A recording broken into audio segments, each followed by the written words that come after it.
So what? You can give me five. You guys are missing him. I mean, you just give me 5 days every.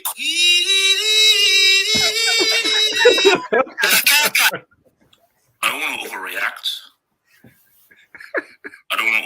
Because you should not be reactionary.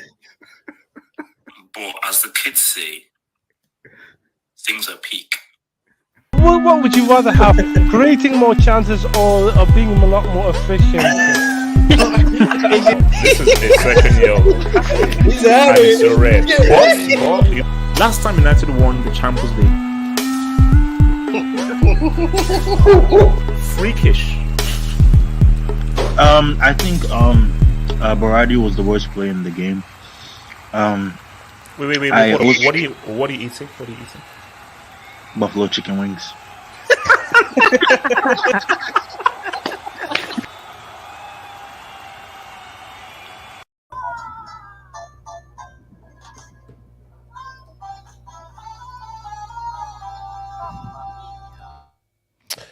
Delta, I don't know whether you're playing Mario, Luigi, or whatever that was, but I've put you on mute right now. I don't know what that was. Oh, it was Super Mario. Delta. I don't know. That sounded like Mario from the 1980s. So I don't know what you do in your private time, but it is what it is. Shout out to you, bro. Let me shout out to Double L, man. Okay, Delta. Thank you. Can you just mute your mic? Think. It's time for truth, man. Yeah, speak on Harvard, man. It's time for truth. Tonight I'm going to name this hangout soul searching. Because prior to this, I've done a lot of soul searching and I've questioned my reality. I've questioned my very existence. I have questioned time and space. I've questioned reality. And I've questioned just because I want an answer to the question, why? Why? That is the answer that I want. And we're going to break things down because it's been quite hard to fully get to grips with the trash that I've been subjected to. It's very hard to really put into context just how bad things have gotten, because things have gotten really bad. Really, really bad at Chelsea. And we're gonna have a deep dive. We're gonna ask those real questions. And fine, you guys are gonna come for me. You're gonna come for the defending UCL champions. Fine, and I'm willing to take all the blows. I'm willing to take all the heat. Bro.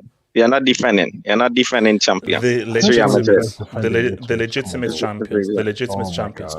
So come for me and so forth, the legitimate champions and so forth. Come for me, man. So and we're gonna try and go in. So guys, Chelsea will be Chelsea, Todd Bowley, Potter, Tuchel, they're going to be at the top of the show, as well as those bombers, Tweedledee and Tweedledum, Havertz and Mount. So that's their new name, Tweedledee and Tweedledum. What do you talk about Arsenal? Arsenal's title challenges. Is that surreal? Should that be taken proper? Cristiano Ronaldo dropped a disaster class. I think he got like a 0 on everything you could possibly get in a game. And everything. Yeah, so he dropped a disaster class. So we're going to talk about Ronaldo's disaster class as we now build up to the World Cup. Salah, does he deserve more respect? Salah is scoring. And I'll tell you why it is both a good thing and a bad thing for Liverpool.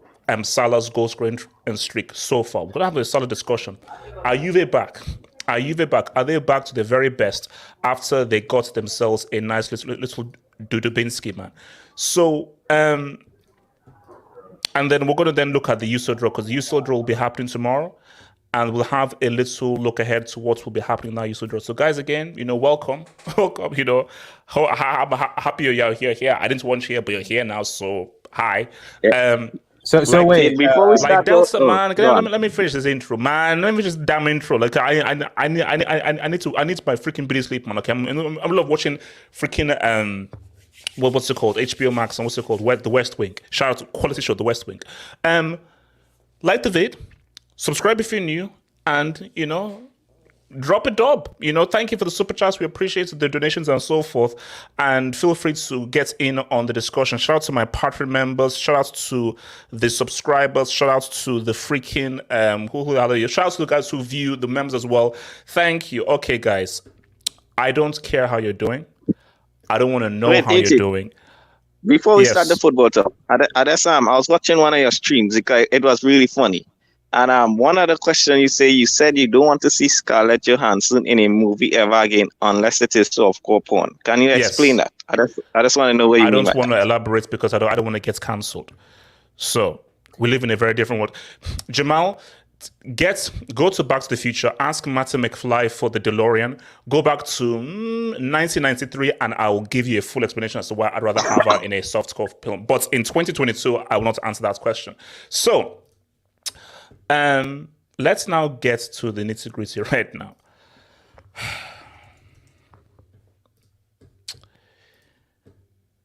Time. Process, time and process. See, Patrick, I see you laughing there. You only had to wait a year before you won a trophy with your manager. So I don't know why you're laughing and so forth. You only had to wait a year. From what I'm viewing, this looks like you know how we have like the Phoenicians, the Zulu, the Yoruba, the Edo. It might actually take like an age. Like so, we'll have to go through like a race of people, like a whole tribe, before Chelsea can actually get something, because things are that bad right now. Things are horrendous. And the reason why I say that I'm soul searching is this is what I keep asking myself. You see, I'm old school. Hence why I actually envy Jujuman. I envy Cole, because you can win and change. But because I'm this stubborn old school dude, it is what it is. I'm stuck with these clowns. But I'm like, this is really hard to watch. And Patrick, you have to feel sorry for someone like me, because every single week your team plays a standard of football that rarely falls below a level.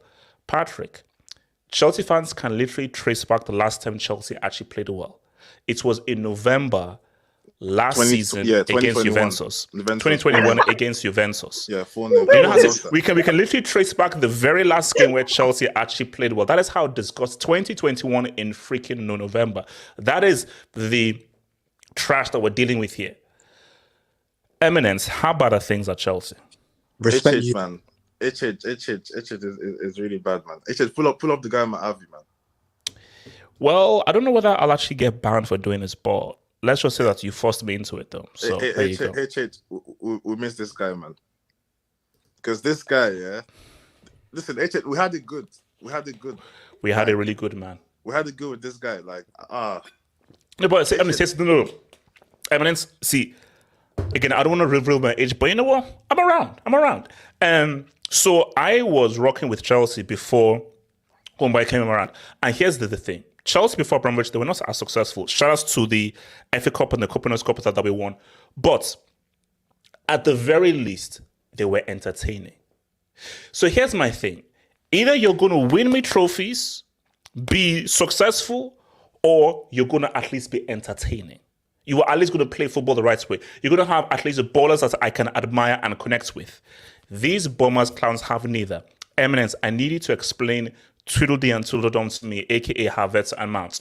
Explain to me how these guys have a professional in this game of professional football. How? I want to talk about Potter. I want to go ahead, man. Well, this is a full-on show. Talk to me, man. You know what, Potter? Yeah, I said I'm going to give him time to, implement his ideas into the team and whatnot. But you're going up against Arsenal, yeah, high pressing team. You're playing Jorginho, Havertz, like against Arsenal, bro. Like, what was he expecting to get from the game? Like, I don't know what he was doing. Kovacic is our best midfielder, yeah, and he's on the bench. Why is he on the bench? What was he doing on the bench? Why is he not starting? Why is he playing the Aubameyang? Aubameyang, you can't hold up the ball. Why is he playing the? Like, I don't. What was he trying to do? Bro, what was he trying to do? What was he trying to do in that game? Like, what was Potter trying to do? I didn't get. But my thing, okay, let me try and play like the good guy and so forth. People say, hey, give him time. He's only a few months into the process right now. Arteta struggled the first few years. In 3-4 years' time, he'll be great and he'll be so superb. What say you to that? For me, I personally don't have the time. My time is precious, so I can't wait for 2-3 years. But what say that he needs to be given time? That he's only been in the job for a few months. He's looking very clueless right now. I can't lie. Like, this job is looking too big for him, man. Looking too big. And I'm not saying sack him or anything. No. I'm not saying sack. Eminence, sack Potter was trending. Nah. Bring back Tuchel and sack Potter was trending on Twitter. I saw it.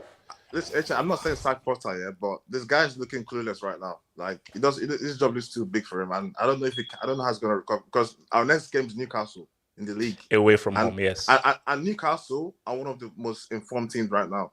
So I see us getting another L in that game, and it's gonna. Can I ask one thing? Patrick, are you going away or at the bridge? Are you away? It's away. And pull up the table. Yeah, pull up the table. See, we're 6 points behind Newcastle. Yeah, that's it. And if we lose, that's 9 points. If we lose again, 9 points. Damn, 4 games without a win. Newcastle are third. That's crazy, man. I told you guys. That table is crazy, man. Chelsea Patrick, you can see that. Patrick, talk to me. Yeah, first of all, I'd like to say this. I saw this online, then I would like to repeat it on camera. I saw some knowledge on Twitter, even though Twitter sometimes gives you a lot of banter, but I saw some good knowledge. I saw a picture of my man Tuchel with my man Potter. Then somebody had the wise words saying, you got rid of the man, but not the idea. So basically, Potter came in. Everybody was saying we're going to see Potter ball. We're going to see Quidditch ball. We're going to see Harry Potter bring us all that magic, but it's not working. And I predicted that Brentford are going to take it personal and beat the shit out of you. Sorry for the language, but it happened. And you guys are saying, "Oh, give him time." What about the manager who's at Brentford, who was at Brighton? His opposite number, who took over him? Yeah, game. After he lost the game with City, he's been very stable and he's playing beautiful, amazing football. Look, I think the issue is not Potter here. I'm gonna be one of those people who breaks it down for you. I think the issue is the club. Some of your players. First of all, there was somebody who said you guys won by getting Kukurea from us and Raheem. Well done for signing those two guys, especially Raheem. Well done for taking him out of our hands. Raheem the dream. It's no longer the dream, man. It's the Raheem the bum now. So, no. It's Raheem the nightmare. Raheem the nightmare. Yeah. Do you know what? I think there's something wrong in your club with the players. Some of the core players that are still there, because they're still there. That's the same players that were with Lampard. Some of those players were still with Tuchel. I think this guy Potter has a very big job, because when I was looking at the game today, I look at a team that has got good players individually, but there's nothing gelling. Look at Koulibaly. Unfortunately, Thiago Silva is now 150 years old. I think you guys need a new centre back. He's still one of Chelsea's still one of our best players. Yeah, he was quality today. That's what Gemma want to say, that if 150-year-old man is the best player on your pitch, how bad is that team? And Mason Mount, what does he do apart from just running? Speak on Havertz, man. Speak on Havertz. Thank you. That's what. No. Eminence, they come as a package. Havertz, I told you, Tweedledee and Tweedledum, they come as a package, both of them. Do you know that somebody reminded me today, and I forgot about this. Somebody reminded me that Havertz actually cost 82 or 84 million, and this player, the best thing he's done is that UCL goal. Has it expired yet? Wait, Patrick. Wait, who was that against? No. Yeah, who has that again? No. Patrick, I need as much good vibes as possible. Let me clutch. Okay, HH, has it expired yet, or we're still using? No. It's expired. It's expired. So what does he do? What does he do? Nothing. No, Patrick. I'm telling you, I have a package deal. Who wants it? Literally, Havertz and Mount, they come as one package. Get these bums out of my club. Streets, I'm talking to you guys. Streets, get Streets. Who wants these two guys? They are both human beings. They have a heart. I think they have a kidney. They breathe. They say what's up to carbon dioxide and oxygen. They can do the carbon dioxide oxygen to flex. Who wants Havertz and Mount? Take these bums out of my club. Patrick, do you want them? MLS. No, where's Ziyech? Yeah, that's a good question. Where is Ziyech? He's getting ready for the World Cup. Guys, okay, guys, this is what I want to say. Remember I said this last time when I came to HH's stream. I was like, when are we going to sit down and judge Chelsea for these ballers they buy and just waste them? Like, how many ballers have they bought so far and just waste them? Let's not forget the great Danny Drinkwater, who is now in Turkey, and I don't know what he's doing. I don't know if he's a Turkish barber these days, but look at this. These guys bought Cucurella for 60 million. They've got Chilwell, who's injured now. They've got Koulibaly. All these stars, and they still just look like a League One. Wait, Patrick, things are happening. Oh yeah, oh no. Like, you see, for me, I fear for Eric's mental health right now, because Eric said that he would disappear if Arsenal finish up above Chelsea, and Eric, it's not looking too cool. Yeah, it's not looking too cool. We're brothers, bro. We're brothers. We're 13 points behind Arsenal already. That's crazy. That is crazy. That's crazy. That is 13 points. Oh, that is crazy. One goal difference. Did you call them your small brothers? You called them your small brothers this morning. Patrick, okay, can I respond? Do you know there are times when I'm the youngest of four? There are times when, I get the better of my older brother. And there's times when he says, oh, the minute is so, and there are many times where I get the better of my older brother, but he's still my older brother. 100% Arsenal deserved the win. They were better and they were deserved winners. But they will always be our little brothers until they win a few UCLs and a few Europa Leagues. But 1000% our little brothers got the best of us. 1000%. And there is no beef there whatsoever. Yasir, what are you doing here? Yasir Said, what are you doing here? Shout out Aston Villa, man. Guys, so shameless. But that's a very no, don't worry. He's going to host the Ronaldo section. Jamal, talk to me. Yeah, man. I'm not English, so I don't really know the London slang. I do not know. But what I will say is, at Chelsea right now, things are looking slightly peak because I watched the game today, man, and it was bad.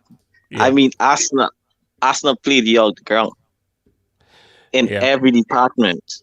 I mean, the thing with Havertz is, yes, he scored that Champions League goal, and it's heavy because, come on, a Champions League goal is a Champions League goal. It's a huge goal, but still, you can't keep. I mean, you can't be this bad. You can't be this bad. Because I'm shocked because Havertz is talented. I'm not surprised what Mount doing because Mount is average technically. Yes. But Havertz is very technically good. I'm shocked how bad he's playing. Because one thing always bad. No, like I think that's my thing with Havertz. Look, they're both crap, but something with Havertz is I can see some talent in there. Mount is just average. Like I said, there's nothing special about Mount. There is no potential there. There's zero potential there with Mount. It's just dry. It is nothing. Yeah, because Havertz's finishing has always been bad. But one thing I was not Havertz, his first touch was always good. But I don't know. He's playing bad right now, and it doesn't look good for Germany going into this World Cup if Havertz is have anything to do with it. Gemma, did you see the dribble attempt? Yeah, and he fall over. And what about the one just could have passed it straight to Aubameyang? And I don't know. It's a simple cut spot. Twice. But I just want to. So, Jamal, what's it? Yeah, I know we're gonna speak on Arsenal, but I just want to say, Jesus, as good as Jesus was today, I think we see the reason why Richarlison is gonna start for Brazil. and be the number 9. It's finishing, man. But Jamal, you say it though, and I call it the Giroud complex. Yeah. I think we've come to a point where when I grew up, the striker had to score. That's it. Yeah. If he didn't score, you failed. It's 2022 now. And right now, the goal scorers are your midfielders or your inside forwards. Like Salah is not a striker. You know, Darwin is a striker, but who is the goal scorer? It's Salah. And Darwin is in Chelsea's case, it's the defenders. Asuna, thank you for that. Thank you, Elmo. Yeah. Elmo, Is what the Brazil manager will do with it, because he loves Richarlison, you know. The Brazil manager, he loves Richarlison. No, for me, like, I will fully admit that there's definitely a goal scoring problem. Actually, no, we will get to Jesus afterwards. So here's my question to the general panel, because it was put out there. And I'm going to go to the Chelsea guy first, and I'll open it up to the panel. Was firing Tuchel a mistake, and is Potter the wrong dude? Eminence, talk to me. Was firing Tuchel a mistake, and was hiring Potter the wrong move? I think based on how things were going at the time, you had to sack Tuchel. You had to. Like, it was really bad. Okay, so why is a lot of your fan base saying that Chelsea's biggest mistake was Tuchel? And I read one tweet saying that Tuchel was building something, he just needed time. Actually, you know the problem with this fan base is that they get so attached to managers, and you know when they're also very stupid. But continue. Yeah. So when you sack a manager that they love, that's the problem. And so I think I'm not listening to the fan base, man. Tuchel had to go, man. He had to go. But listen, Potter, you have to give him time, because look at Arsenal. When Arteta came in, they finished 8th back to back, and then they finished 5th last season. So you can't just say, "Oh, let's sack him." You can't sack Potter. You have to give him at least 2 years to. No, but you're Chelsea though. You're not Arsenal. Yeah, but you have to. But you still have to give him time though. You can't just sack Eminence, him. how long? Yeah, but 3 not years, 3 years, 2 years, 4 years. I said 2. If you sack him now, who are you gonna bring in? Who are you gonna bring in if you sack him now? That's the problem. So okay, so Eminence, so Chelsea, if Chelsea finished 8th, no trophies, keep faith with Potter. No, but listen, Chelsea have higher standards than that, though. Eminence, I asked you a question and I need an answer. If Chelsea finish 8th with no trophies, what do you keep Potter still? Nah, listen, 8th is crazy, man. 8th is crazy. Eminence, I asked you a question and Eminence, you've still not given me an answer. I'll ask it a third time. If Chelsea finish 8th, do you keep Potter or do you sack him? You have to see signs. It depends on how we finish 8th. Like if you play, if I can see improvements. How you finished 8th after the investment? Nah, wait. Let me finish. If I can see improvements in the team, then keep him for another season. But if the football is still bad, sack him. No, that's nonsense. Hey. Hold on. I come here for realistic. I'm gonna be honest. No, don't real be honest. is only right. I'm gonna be realistic. Yes, sir. You can't be honest. No. Okay. Yes, sir. Please be real and please be honest. Yes, sir. Please be real and please be honest. You know. Shout out to Eddie, right? Shout out to Eddie, because Eddie said it to you guys. Eddie said it time and time again. And at first, I thought Eddie was just being Eddie. I was like, maybe just talking. No, Eddie told you guys, these players are crap. I'll be honest. There's a guy HH mentions. I don't know why you mentioned Christian Pulisic. Christian Pulisic is a mid-table player at best. That's the honest truth. But he's the best bet. That's the scary thing. Okay, can I land? Wait. Yes, isn't that the guy to lead you to World Cup glory in a few weeks' time? Say, can you see? Whoever's listening. Jeez. Whoever's listening. Going on Whitney Houston. Continue. But here's the thing, HH. Let's be real out here. I understand why Tuchel needed to go, because what I believe with Tuchel was Tuchel wanted to go. This manager subconsciously they had enough. I think Tuchel had enough, and in that sense, the relationship between him and the owner broke down, and he needed to go. But this was never a Tuchel issue, HH. It simply wasn't. You have your two DMs, Jorginho and Conte, are coming down to the last year of their contract. They're gonna go. You needed replacement for time. You replaced Lukaku and Timo Werner with Raheem Sterling and Pierre-Emerick. They got a replacement though. They got the Zach. Are you kidding me? Pierre-Emerick Aubameyang and Sterling was your replacement for Timo Werner and Lukaku. That's crazy, HH. It could have That's been worse. actually insane. They could have gone your number 7. Wait. They could have gone your number This 7. team- Why are you saying it as if Werner and Lukaku mean something? Why are No, you but saying then you that? don't replace. was You don't. listening to You that. don't. Yeah, you yeah, don't- you- Patrick, I was basically ignoring that track. This guy's Listen, trying to pick up you Werner don't- and Lukaku. I you told you, don't like, take- no, this you guy don't- doesn't take his meds Hey, before he Werner- No, talks. no, Patrick. Yes, What I you mean might, is, bro. you don't replace trash with trash. You just don't do that. It's like it stinks. If I have trash, I need to take it out, not just bring more trash. That doesn't make no sense. Okay, wait. So, Elijah, what are you saying about this whole Chelsea situation, man? How did we get here? Bro, before I start with Chelsea, let me pull up some stats for you. Okay. So That's guy. the last 5 games. So out of the last 5 games, Arsenal's won the last 4. This is now ranging since 2020. So you've only won 1 out of the last 5 games against Arsenal. Not too great for, in terms of. So, playing- if in that stats, can you just check how many Champions Leagues and Europa Leagues? Oh, There are- you just there- I said that. get it. There are. So they're none. They're none. Okay, they're not cool. No, I just wanted just to double check. But continue. But Continue. yeah. No, the thing is, I think Allow it, man. Yasir made a really good point. I think I also say this with like all sports in general. When your team does something good, I think Chelsea should have, in a way, after they won the Champions League, should have just blown shit up. I'm sorry, pardon my language, Yes. but you should have blown it up. You should have gotten rid of the pieces that weren't going to supplement your team for a title run. For example, I don't know why I'm going to do it, but if I look at the 18-19 Liverpool squad that won the Champions League, after that season, that summer, they got rid of dudes and replaced the dudes. But the thing is, how many people? How much of a makeover did Liverpool really do? Because isn't the main issue that we have with Klopp that he hasn't had a huge makeover? True. But I mean, the thing. My point is, you should have replaced guys that you knew that weren't going to help your team supply for a title run. Does that make sense? So you guys should have gotten rid of the. Yeah. So no. J5. Okay, yeah, guys like Conte, J5, guys who are already past their peak, guys who are already past their prime, you should have gotten rid of. But instead, the ownership decided to be stagnant, and that's what's holding your club back. The problem is your club is not going forward. You're now become stagnant, and you're just there, and you can't replicate success with a stagnant team. It doesn't make sense. And their play is not consistent. Exactly. Elijah, makes sense to win a title. Makes sense. This to make any sense. Come on, Elijah. You're a smart guy. Help me out because I simply do not understand. Nkunku, apparently they already signed him. Why? Why not? That's a good Why signing. not? There's nothing wrong with signing Nkunku. No. What's wrong? How does Why not? Nkunku fit in this Come on, team? bro. No, shut up. No. Here's another thing. I also No. Wait. Hold up. Yes, here's the thing. You can't really say it. Here's it. Now, if you just get Nkunku and nothing else, then okay. Then there's no point. But my thing though is that a good player is a good player. Is a good player. Yes, yeah. I never signed off on Havertz. I never signed off on Sterling. I never signed up on Fofana.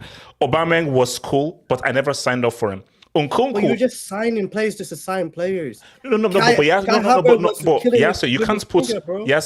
put Nkunku in the same category as Sterling, as Havertz, as Werner. Because Nkunku is actually a quality player. Here's another thing that's gonna. Havertz was doing the same thing at Leverkusen, though. Hold on, let me land. So here's what the thing is with Chelsea. Now that Potter's in charge, in order for Chelsea to be successful under Potter's vision, Potter has to get his own guys. Exactly. He cannot be successful with the dead rubber that came from But he'll be regime. sacked. He'll be sacked by the end of the season, though. But that's then Chelsea's gonna be mid-table. No, but yes, hold on. Let me. No, you get played. Wait, hold on. Let Delta land. Delta, what are you saying? HH, I have an idea if you guys sign Nkunku. Say you guys sign Nkunku, right? Just play him as a second striker to Lukaku. I think having but Havertz is a completely different player. No, he's a let Delta land. You can't compare Nkunku to Havertz because they're completely different players. Nkunku, he played at PSG. I know how good his potential is and how good he can be. No, listen, he's very good. Like and he can dribble. He does because I don't know what Yasser is smoking, but From what I've already seen enough from Nkunku to say that he's better than Havertz. He's better than Sterling. He's better than Werner. And also, if you have your club, because apparently what I read was if Mbappe was to leave, PSG are thinking of Nkunku coming in as the striker, and so forth. So I didn't see PSG hovering over guys like Werner or Havertz. So my thing though is yes, like no, but yes, I get where you're going with it. If it's Nkunku, full stop, no. As we said on the post-match thing, this team needs an entire makeover. This team needs to be broken up completely. No, but HH might see. I want to. Yes, Patrick, completely a total makeover, completely from ground to up. I know sometimes I'm not clear with my points, but I'm gonna try my pants with the will of God. God, I hope Stop being so extra, man. I hope I can be very clear. HH, Dramatic. my point with Nkunku is he plays for IB Leipzig. He plays in a specific system. The guy plays for IB Leipzig, similar to Timo Werner, similar to Sadio Mane. So basically, you're saying that Nkunku is a system merchant in the same way that Werner was. No, I'm not saying he's a system merchant, but it's like by taking Nkunku from IB Leipzig, put it in this Chelsea team under Graham Potter, it doesn't. I don't know how it translates. Yeah, that's my point. He's not the same. He's not the same player as Werner, though. It's not the same. It's actually better than Werner. Like, No. Wait. Yes, yeah. We know this. Getting Nkunku isn't going to solve all the issues. We know this. All I said was that, Nkunku, that's a nice buy. But we've said that this team, not player, this team needs a makeover. Jorginho, get out.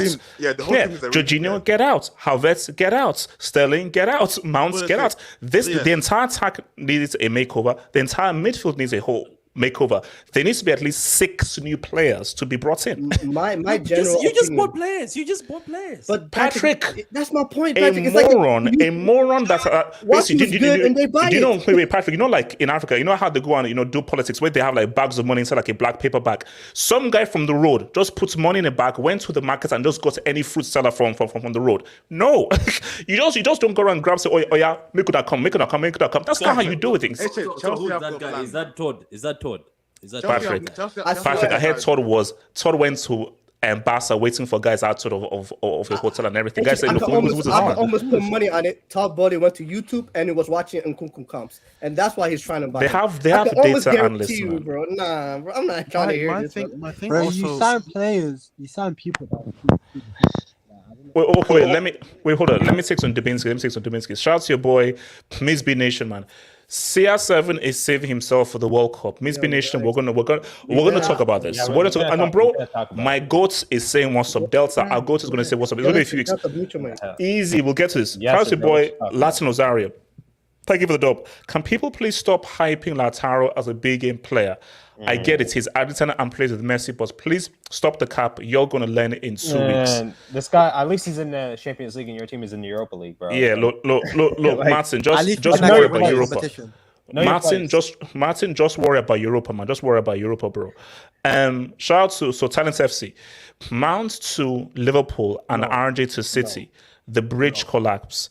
Who told you that Reece James is going to Manchester City? And who told you that Klopp is interested in freaking Mount? Free Reece James, man. Free Reece James. Barry, man. Shout out to the panel. 100. Much love, your Barry. Thank you for the love, man. Barry, thank you for the love, Barry. Man. Miss B Nation, thank you for the dub. Vinny scored in the UCL final and he's still good comparing to Havertz.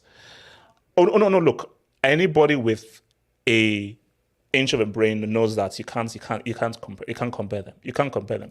Talents FC. How long will it sack managers to hide your problems half up with the GOAT analyst? Did a manager build his Chelsea squad apart from Jose? Exactly. Take a page out of Arsenal's book with Arteta. You genius. Jose was the only manager to build a successful team. Pat, I don't have time. I don't have time for a 5-year diet plan. Okay, I don't have a. I want to lose weight now. I don't want to lose weight in 2-3 months' time. Yes, sir. All I want to say is this, right?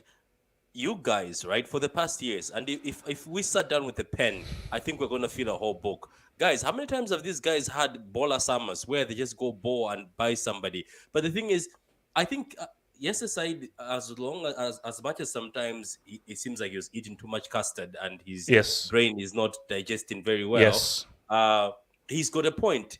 You guys keep signing people before a manager comes in or before even you know your system. Like Porter hasn't even said anything. We're here in Kunku has signed a pre-contract for what? Because let me talk about this. Havertz right was playing very well in Germany.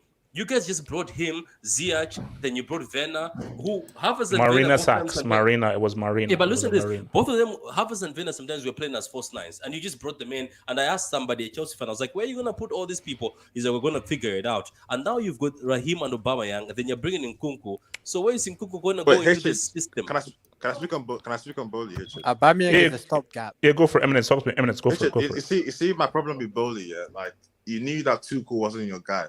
Why didn't you sack him in the summer before the season started? Like, as in, it is peak stupidity. So you have a guy and you're buying players that aren't for this manager and so forth. If you sack him in the summer, then you give Potter a preseason. No, because Zakaria, for me, Zakaria 1,000%. That was a Tuchel signing. Zach. That was Tuchel. So you bring Zach in. And Potter's like, wait, who is this dude? I never signed this dude. So he's just there hanging over there. But I mean, okay, let me say Crypts. Don Robbie, Troops, DT, Huwezi, smoking on that Chelsea park. Unfortunately to those that they don't know what a Champions League trophy looks like. Yeah, I know. They came close to in 06. That's close to the country Champions League trophy 06. Before you go, what did you think of DT's comment about him and his wife? The real focus. The real focus. Wait. No. Delta, mute your mic. The real focus. At least Eddie didn't score a brace this time. Well, a loss is still a loss. Olu, thank you for the double, Olu. Why was, I'm not going to read that out, trying to hump Xhaka's leg? Okay, I'm not going to read out that name. Who is that referring to? Cucurella. The other guy. Him. Cucurella, remember the corner when he was just look, man, it is what it is, man. It is what it is. Samasi, Musiala, 11 goals, 8 assists. Chelsea academy player. But Mason Mount is a face of what is it Lacomba, like whatever it's called. It's Cobham. It's La Cobham, man. Get it right, man. Yeah, but he's a face of Lacomba, man. Face of Chelsea, yeah. No. It's a total mess, man. It's a total mess, man. Eminence, how do we move forward, man? Listen, you have to give him time, man. You have to give Graham Potter time because you're not gonna sack him. If you sack him, what's the point of sacking him? So give him time. Like the good thing is that there's a World Cup coming up in 2 weeks. So yeah, I guess that's a good thing for Chelsea. But after the World Cup, we need to move on. We need to go into the market and get players who can help us to finish the season strong. But listen, it's not looking good right now, man. Top four is looking like we're gonna miss out on top 4. And Eminence. I didn't sign up for Europa League football, bro. I said we finished 7th. Eminence, did you hear what I said? Eminence, I didn't sign up for Europa League football. You had to sacrifice. Listen, look at the teams in this league right now. Look at the teams in this league. Look, Newcastle are good. Arsenal are good. City are good. Like Man United are good. Like we have too many good teams in this league. Nah, United aren't good, bro. Okay, wait, hold on. Eminence, you know what you need? Wait, hold on. Yes, hold on. Wait. Eddie. What the hell has happened to Eddie? You was right, by the way. These players are trash, bro. I hate to say I told you so, but I had trust the process from when Potter came in, and I told you, I said we got pain coming. Y'all didn't want to listen. Are y'all ready to listen now? Because look, everything starts from the top. It all starts from Bowley, yeah. Because what we saw today is what we've been seeing for the last 4 weeks. But today there was clearly no plan. From the first minute, what I was asking was, how are these guys trying to score a goal? How are these guys even trying to play forward? Because every time they hoof the ball forward, a nice touch, a nice control, and it's a pass backwards. Go watch the game again. I could count about 10 passes from the final third that went straight back to Mendy. I kid you not. And don't even get me started with, okay, there's something I hate, yeah? Sorry, HH, I coach the game as well. There's one thing I tell my midfield players. If you do this, I ain't never going to forgive you. This is hiding from the game when the game gets tough. Mason Mount love to streak. I'm sorry. They were hiding today, bro. they were nowhere to be found. Same thing with Aubameyang. How many times did Jorginho and Sterling? Sterling had a bad game. Jorginho average. Yeah. How many times did they try to pass forwards and they literally lifted their hands up like, "What the hell are my options? Where are you guys?" No. Do you know what I think the thing with Mount is though? I think Mount is. I just think that, with all due disrespect, I think he's a bit stupid. So he doesn't have any kind of positional discipline. So I just think that his brain doesn't have a strong footballing brain. So it's like you're a number 10. You're supposed to make smart runs and pick up a nice pockets off the ball. He doesn't understand it. So this guy just runs around aimlessly. Mount's made a career of just being a road runner. And when you get into tactical games like this that require a lot of technical ability, he gets caught. Because see, they sent Dynamo Zagreb and they sent 10-man AC Milan. We have all the time and space in the world. Exactly. Arsenal ain't gonna give you that space. So like like I said before, this whole thing starts with Bowley because today was a mess. Yeah, I've been listening for the last about 20 minutes or so, and you guys are talking about the whole Tuchel thing. Look, man, I'm not gonna revisit that whole thing. My thing was, if you knew he wasn't the guy from the get-go, you sack him in June. Yeah, let Potter come in and have the preseason. Thank you. That's because people want to look at Potter today. On one level, I blame him, but then when I sit back and think about it, I'm going, hold on, this guy hasn't had a preseason. He's inherited a terrible squad. Let's not forget how bad last year was. Plus 300 mil of players who are not his. Oh no! It's so, like Eddie. Yeah. You know what, Potter? He's the last name on the list. He's the last because there's so many. Because there's Bowley, there's the board, there's the players. There's so many. Potter is the very last name because my God, he's just coming from Brighton. Look at who he's inherited. He's not had a stop. So the biggest, because that's what I said. The biggest difference is I think Tuchel was right to get sacked, 100%. Oh yeah. I never said that Potter was the right man to come in. Take your time. What scares me is how quickly they hired Potter, which means that this was several weeks in the making, which means that you knew that you were going to sack Tuchel for several weeks. Should have done it in June. And the main thing is when you're getting a manager like Potter, you need to understand what he's about. Because I think I said this when he got hired as well. I said he's a training ground manager. And you're playing games every 3 days. It doesn't add up. This guy works at Brighton where he's got 4 or 5 days to implement his tactics and then come and does it on the weekend. And you're giving him what? 1 day? Sometimes none because they've got recovery the next day. And then before you say, boom, boom, they're playing Man City on Wednesday. Between now and Wednesday, he's only got 1 session to work with them. I can't wait for that, by the way. Oh, wait, we're playing on Wednesday, isn't it? Yeah, Wednesday.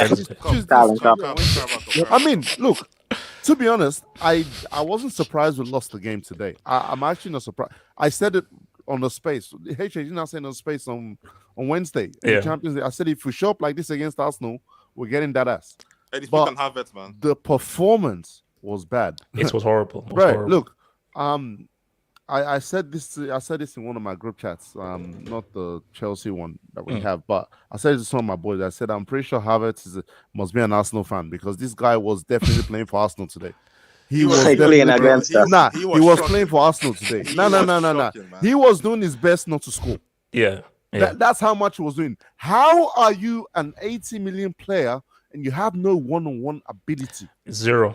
Zero. He can't beat a man. He can't. 82. He can't.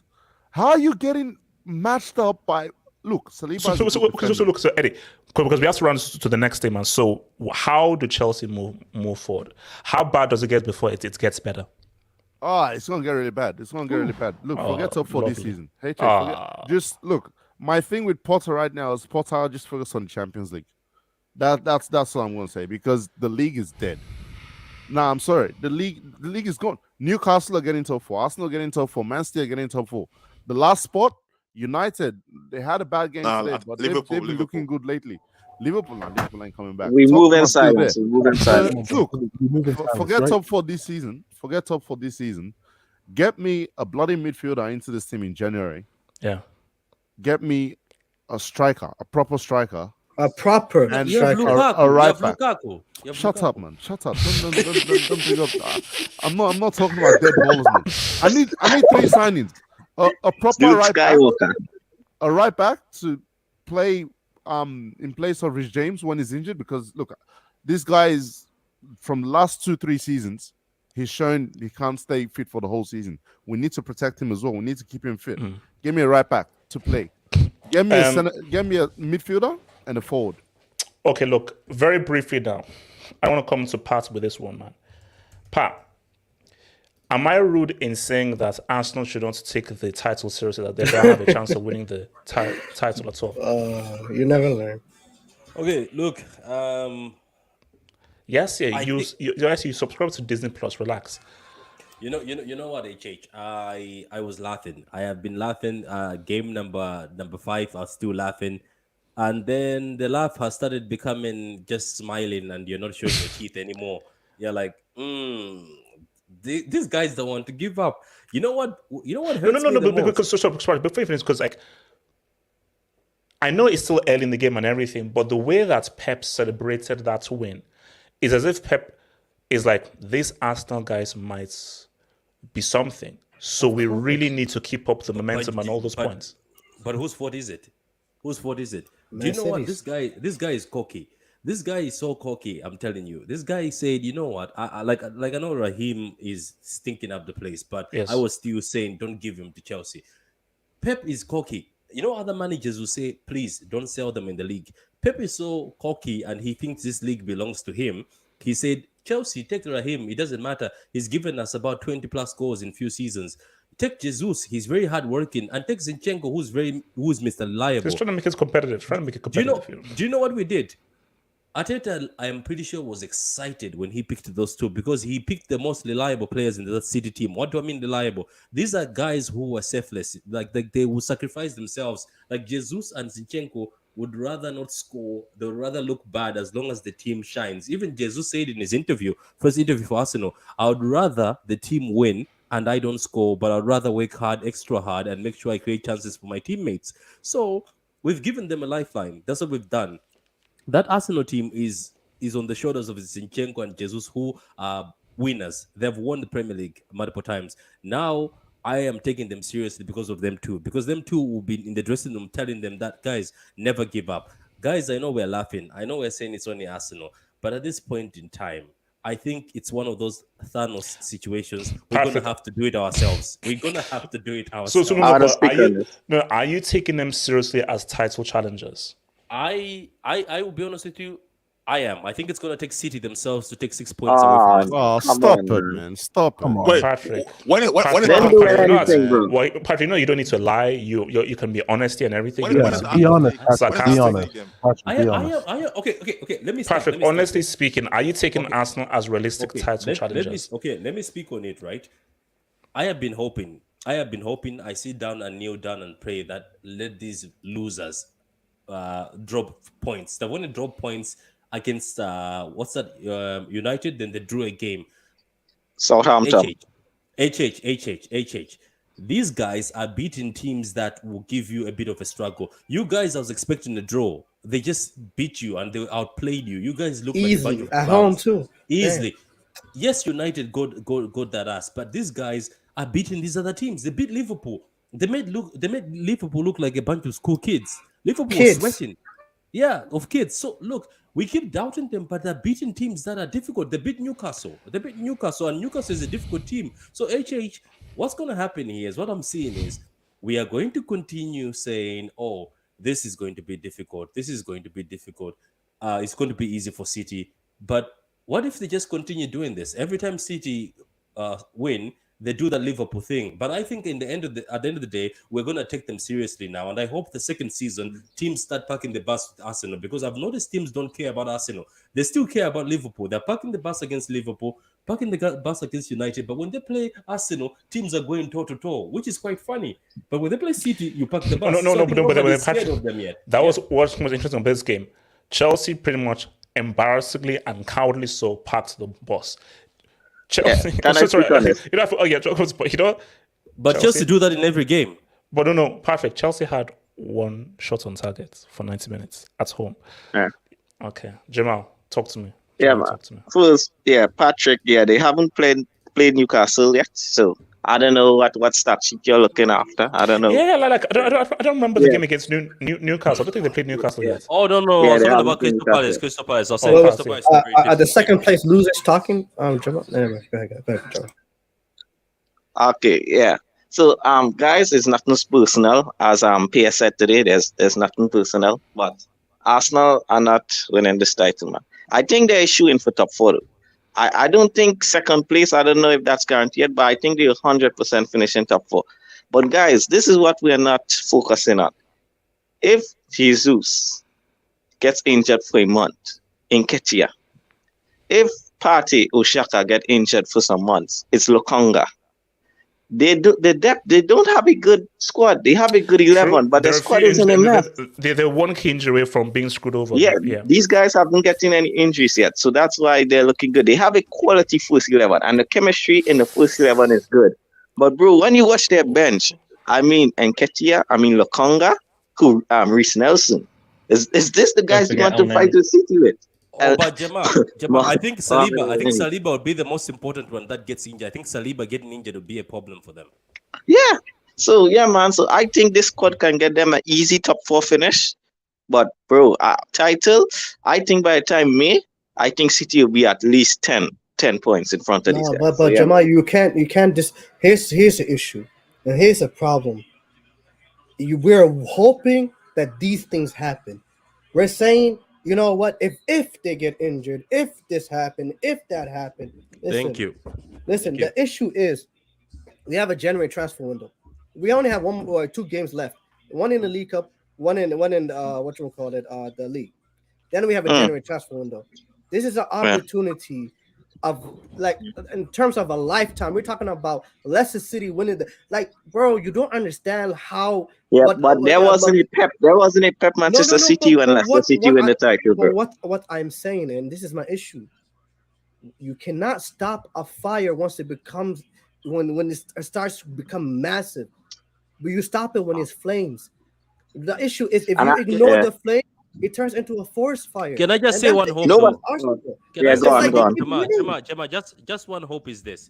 Look, I know I'm bigging up Arsenal and saying that Arsenal are doing great, and look, the only thing I can admit is they're scaring me. I'm sorry, they are Arsenal, but they're scaring me. But the only thing I have in the hope of Man City and Pep Guardiola is I have seen a better Liverpool side, way better Liverpool side than this Arsenal team go toe-to-toe with City at the point where the Liverpool go 2 points above, City catch up and go again. I think when the time comes where the pressure, where we have to, Jamal, where City and Liverpool are going toe-to-toe, I beat you, you win 2 games, I win 2 games, I catch up to you.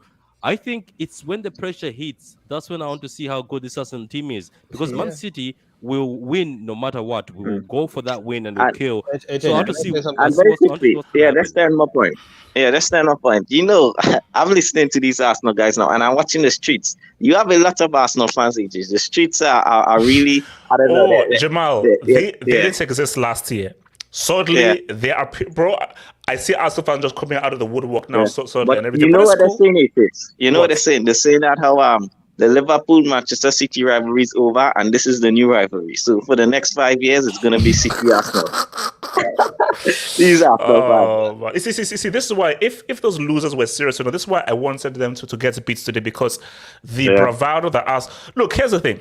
Before I come to Delta, if Arsenal win this title, I will count that as done. I will be genuinely shocked. 100%. I will genuinely be shocked if Arteta and Arsenal manage to find a way to win the title this year. That's legit. Wait, hold on, Delta, talk to me. Yeah, I was just gonna point out a few things about Arsenal. I mean, first thing, they're not gonna win the title this season because they don't even have a striker. Gabriel Jesus, I see him as a second striker / inverted winger. I agree. Yeah, I don't see him as a goal scorer, if you know what I mean, Jamal. I don't think he's the guy you want to rely on to get you goals. Like Manchester City, they have Haaland. I mean, he's already on 18 league goals, which is crazy to me. Yeah.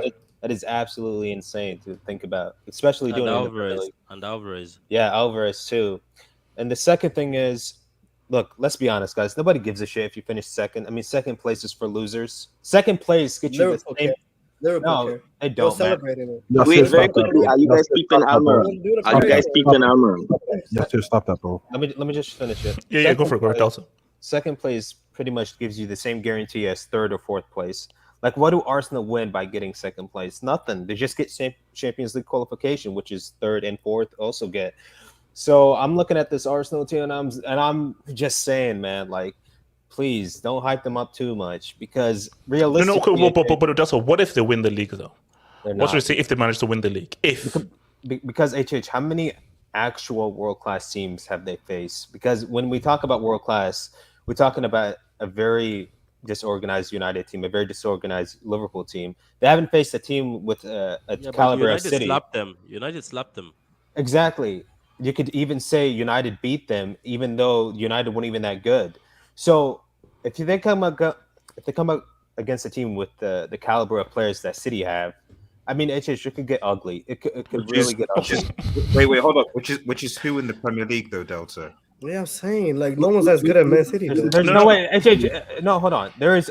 I'll tell you this. I don't know if you want to believe it or not, but there's a better chance for us to win the Champions League than them winning the Premier League. That's crazy. That's all. No, Wait. So, Magpies, thankfully we've moved from the Chelsea thing. So if you mention Chelsea, I'll meet your mic because this is not about Chelsea anymore. We'll move it through.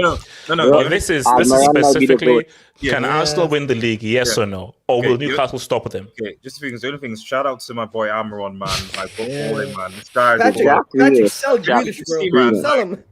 Shout out to Grealish, man. Grealish. Relax. Like, shout out to Jack. Jack. You know you only have one goal.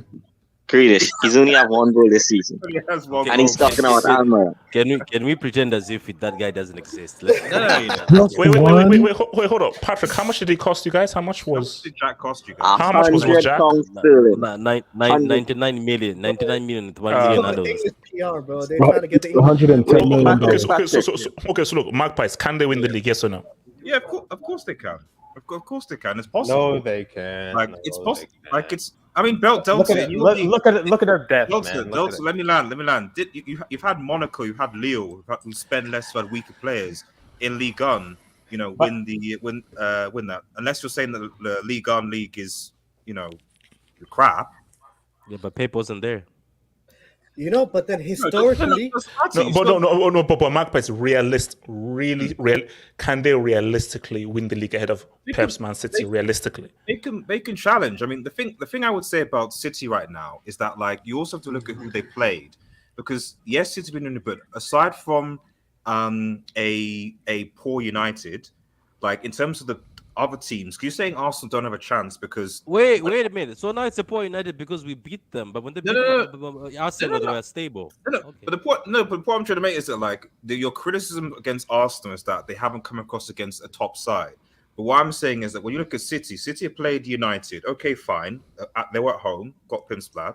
They played against Liverpool, they lost. They played against Newcastle and they drew. They've still got to play like Chelsea and Spurs, for example. And who else? Oh, I'm so scared. No, well, I don't know. Chelsea, you never know what Chelsea can do.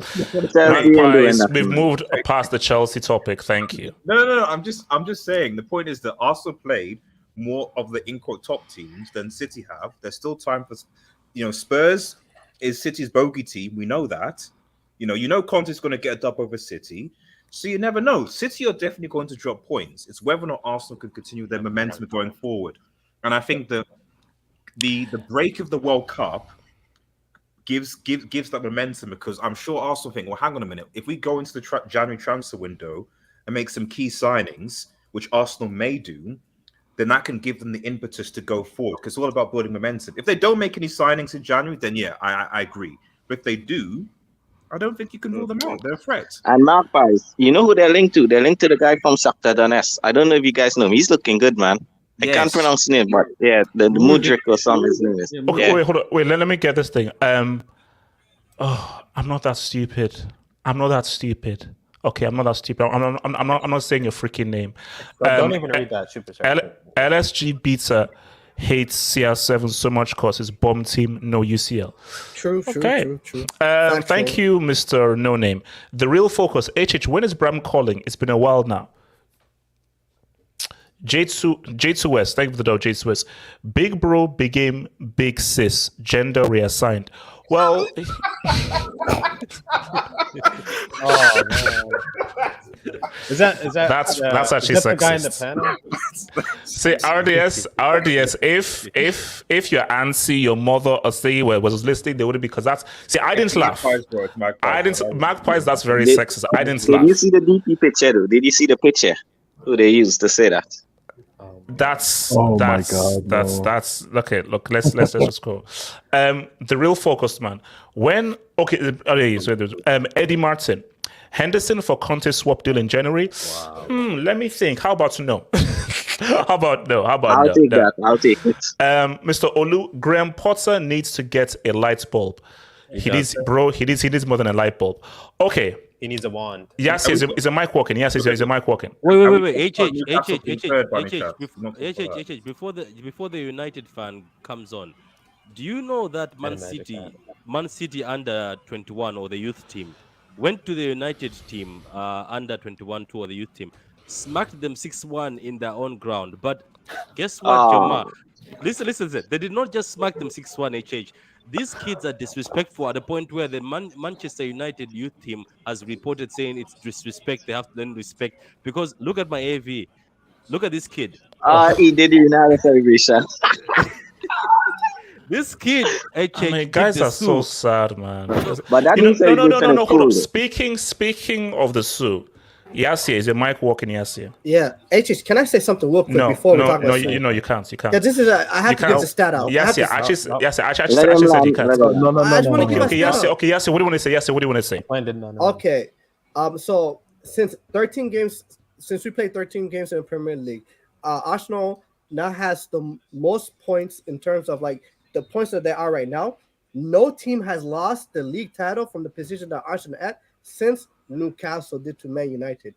So they have a 99% chance of winning the league. Okay, thank you for that useless, irrelevant stat. Now, can't believe he went to this Cristiano Ronaldo.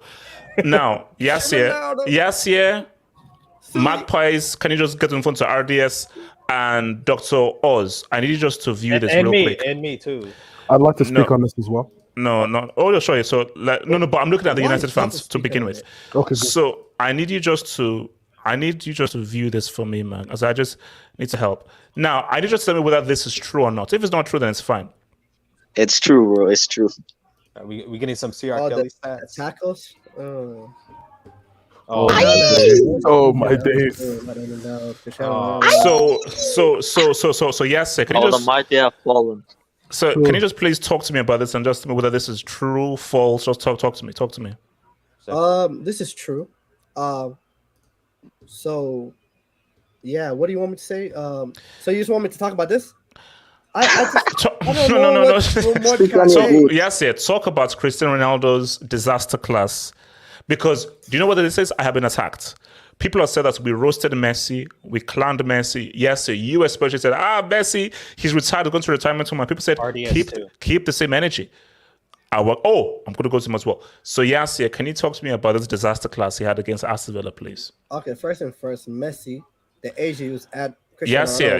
This is about Cristiano Ronaldo. He won the third championship. Yes, sir. This is about Cristiano Ronaldo. Can you just talk about this disaster class? It's like, how do I say this? One is, see, this is the thing. This is why I really got annoyed with the whole English media, the whole nonsense about when Cristiano Ronaldo left during the Tottenham game. People were asking for Cristiano Ronaldo to play. They were begging for him to play. They said it was disrespectful by Erik ten Hag. They said that it was disrespectful to treat him like this.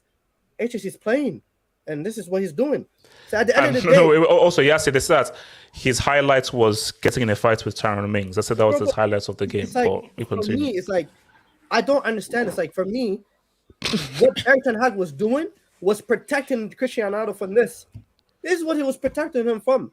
But no, Cristiano Ronaldo got mad. I want to play. But you're playing, bro. And this is what you're doing. I feel like sometimes it's like, like when you tell someone, bro, this is not good for you. No, I want to do this. It's not good for you. No, I want to do this. And the person ends up doing it and ends up crying about it later. This is what we. This is okay. Yes, yeah. Here's the thing, because let's get into the nitty-gritty. After the World Cup, should he announce his retirement? after the World Cup? HH. It's a yes or a no. Yes. Should he announce his retirement or should he not announce his retirement after the World Cup? I feel like he just should go to MLS like Messi's doing. Like him and his best friend are going to the MLS next season anyway. So just go to the MLS, bro. No, but he said. Listen, Delta. He's going to the MLS. Okay, he's going to Inter Miami. Well, he can't enter him. And the thing is, it's like you look at the whole situation with Gareth Bale. I feel like Gareth Bale understood, like, hey, bro. That was clutch. Bale came clutch, bro. He came clutch for LAFC. He came clutch. Bale understood, like, you know what? I am just not at the same level I used to be at once upon a time. And he went to LAFC. There's nothing wrong with that. There's nothing wrong with saying, you know what? This is not my level anymore. But Cristiano, he'll never admit that. You're dealing with the most egotistical individual on the planet. But then if I say that, Roy Keane will cuss me out. Graham Souness will cuss me out. They was fighting against Erik ten Hag because he didn't want to start this guy. Wait, hold on. Okay. I'm going to talk to Oz. So Oz, talk to me as an answer as well. The Cristiano situation right now, how do you view things? Specifically after the disaster class without Bruno. Remember, this was a 3-1 loss without Bruno. Yeah. I mean, did we not see this coming? I mean, we haven't been playing well for the past 5 games now. It's not like it's a surprise. Like, you see what you have United have been playing. What did you expect? We don't create chances for our strikers. We're not that great on the ball. Like, our only saving grace was that our defense was incredible. Now that's out the window. What do we have to fall back on? Like, okay, HH. What was the last manager that last real manager that United had? Mourinho. I hate to say this, but everything Mourinho said about United was right. He said Rashford can't play football. He doesn't have the IQ for it. Luke Shaw needs somebody to tell him what to do. Like, half of the players that Mourinho berated, we clowned them. We were like, oh, no, this is a good team. You should be doing better than this. I was one of his biggest haters, bro. Mourinho, I hate to say it, was right on the money. Erik ten Hag said in the press, these guys decided not to listen to me. Like, what can we do? Like, if it's so obvious to the managers, but when United has to do something to back the manager up, they decide, no, you're not doing the right job. Goodbye. Have a nice day. And we have bums like Ole Gunnar Solskjaer running our club. But what does this have to do with Ronaldo being terrible? Like, him as an individual it's all performance. Part of the system. Him missing a header, like clear-cut header today, because I don't know if you watched the game. That was not a clear-cut header. That was that had no power. That was the clearest header. Wait, hold on. Let us land. All I'm saying is that Ronaldo's suffering from a team that's lacking any sort of structure whatsoever, and Erik ten Hag's trying to build it from the ground up. So hold on. So if, let's say, the structure was right and so forth, you would still want to keep Cristiano Ronaldo in you put in the Cristiano team. Ronaldo in Haaland's position, I guarantee you he at least No, he would not. No, he would not. No. I gotta jump in. You see what we're dealing with? Let me dive in. Oh my God! This is what we're doing. You know what? Wait. Hold on. Wait.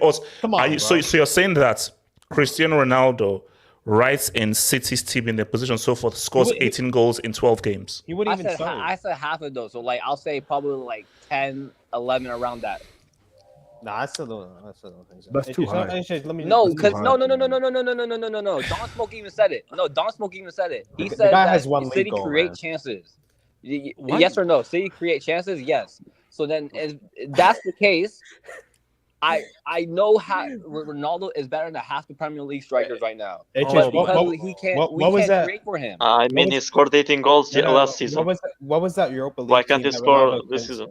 Wait, hold on. So Delta was saying. What was that Europa League team that Ronaldo couldn't score against?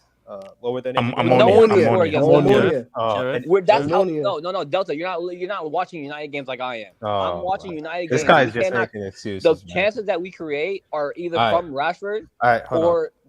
As soon as we saw this man's AV, why did we let him speak about Ronaldo? This man's AV. Dr. Oz, hold on. Let me just go. Delta. I swear, I'm so tired of Ronaldo, man. I know. Wait, hold on, Delta. So I saw a stat on Twitter that I want to bring up, HH. CR Simpson started 4 games out of the 13 games United played this season. In 3 of those 4 games, they lost. HH, when I said last season that whether or not like it's Real Madrid, Juventus, United, they play much better without him, it's a proven case. HH, and I'm not even going to hate on here. There's a World Cup that's coming up, and this is Portugal's best chance in years, HH. He's starting every game. He's to win starting that every tournament because look at the other teams. There's not a clear favorite. You said this before. Oh no, Portugal. If Portugal picks the right team, they have a great chance to win the World Cup. 1,000%. Let me make this clear. Santos is a dead man walking if he starts this fraud in the World Cup, HH. Because what we're seeing is this. Delta, what if our greatest nightmare comes through? Because I've seen a story play out. He's bad. Let's retire. What if he goes in? He's top scorer, wins the Golden Ball, and Portugal are in a World Cup final. Because you know why I don't believe this, HH? Because we're in November now, and I saw another stat that this clown committed more fouls than shots on target this season. I repeat, more fouls committed than shots on target. Today he was wrestling with Tyra Mings. Bro, come on, bro. Think about that. Guys, think about that for a second. How do you commit more fouls than you have shots on target? And you're a striker. HH, this guy is a striker. Bro, he got pocketed by Tyra Mings. Like, you know how that's embarrassing. You know how insulting that's that a is, new bro. low. That's a new low. Yeah, HH. I think I don't believe in this narrative that he's going to go to MLS. He doesn't really strike me as the type of guy who would just retire in the MLS. What I would suggest if I was like, I don't know, Jorge Mendes, I would say just go to Portugal and just retire there in January. Yeah. Because I don't think. Oh, no, but Delcy, you know who we're dealing with, man. This is a guy who said, you want to play until he's 40. No. During the international break, he says, you will see me in Euro 2024. No. It's what he said. That's those the words that came out of his mouth. He said, I want to play with my son one day. Yes. Nah, man. Basically, do you know what the key thing here is? Hence why I said for me, 100% he'll play the World Cup and he'll start every game cool. After the World Cup, he's got to take a long look at it and say that, do you really want to keep pushing this? Do you really want to just keep pushing this? Because do you know his biggest enemy, his greatest enemy are his fans. That's his greatest enemy. I don't even give a shit about his fucking inbred fans, man. Who gives a shit about them? Okay, what I care about, Delta, kids are listening to this, please. Can you just ease your language? No, listen. What I care about is I don't want to see this fraud in the World Cup ruining the whole atmosphere. You know, people are going to be saying this is going to be the best World Cup in years because of all the great stadiums they have, and just overall that it's going to be in the middle of the season. It's going to be so much expectation with all the great teams. Messi's last World Cup, Neymar's last World Cup. So I don't want to see this fraud ruining the atmosphere of that World Cup. It's already been ruined, to be fair. So I mean, you could, I could understand that. I could understand that, Magpies. I mean, dude, how many teams do you even support now? I mean, how many international teams are you going to support? Is easy. I was more pointed towards the amount of people that actually died building the stadium. Yes, there we go. Yes, with Magpies, so I want to that is real. It's made when people died trying to get the World Cup. So just putting it out there.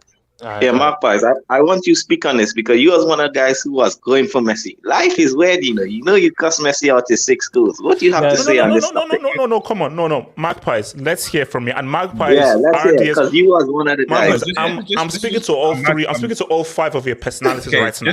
Just one rule, and then in November.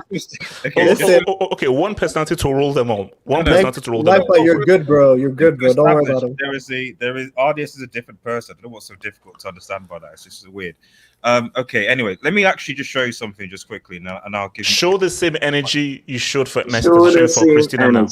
Okay, this is the Uber Eats league. I will show the same energy if you just share this. Okay, what is he loves to deflect, you know. He loves to deflect. Right. Okay, so on the left you have my man Callum Wilson. Crazy, bro. 10 appearances, 6 goals.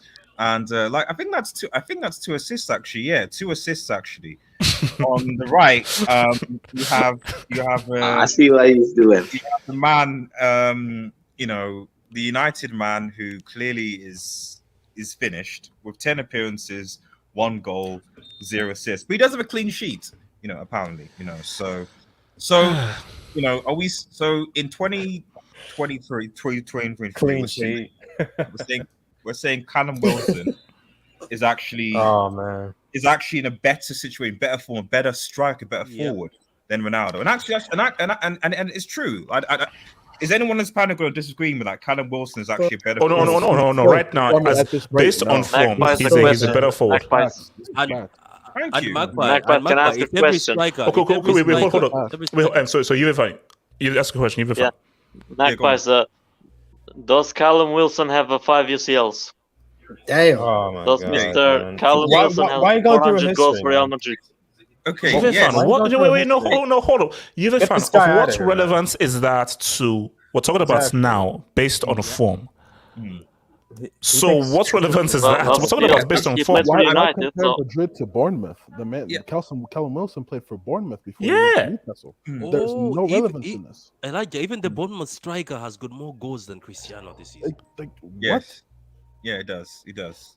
The point I'm trying to make here is that at the end, of it, clearly Cristiano Ronaldo, like wait, hold on. J2S, remove this crap from my vicinity, because here's the thing right now, especially after this crap he's pulling, because if this guy's gonna pull this crap, I don't want him anywhere near my club. 10 appearances, no way. Actually, no way. To be fair, so listen, he's actually reduced his CC. Before this season, his stock was high, 17 goals and so forth. Actually, 1 goal in 10. How many goals do like a Aubameyang, Sterling, or even Carrots actually have for Chelsea in the league? Don't. I'm just saying that. No, they you know, have unlike more goals. Unlike our unlike Newcastle, where we're born and stuff like that. I just have a suspicion that Todd B might think, listen, he's unhappy. Clearly, he's unhappy. Clearly, Ronaldo isn't playing for United. He's unhappy. Clearly, he is. They've had beef. Him and Ten Hag have had beef behind the scenes.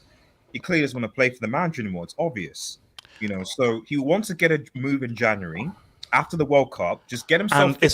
And Chelsea's doors are closed. Marcus, Chelsea's doors are closed, so he's not coming anywhere near. So you can remember that his doors are closed. No, because Chelsea aren't been able to score goals. They need to find a striker in January.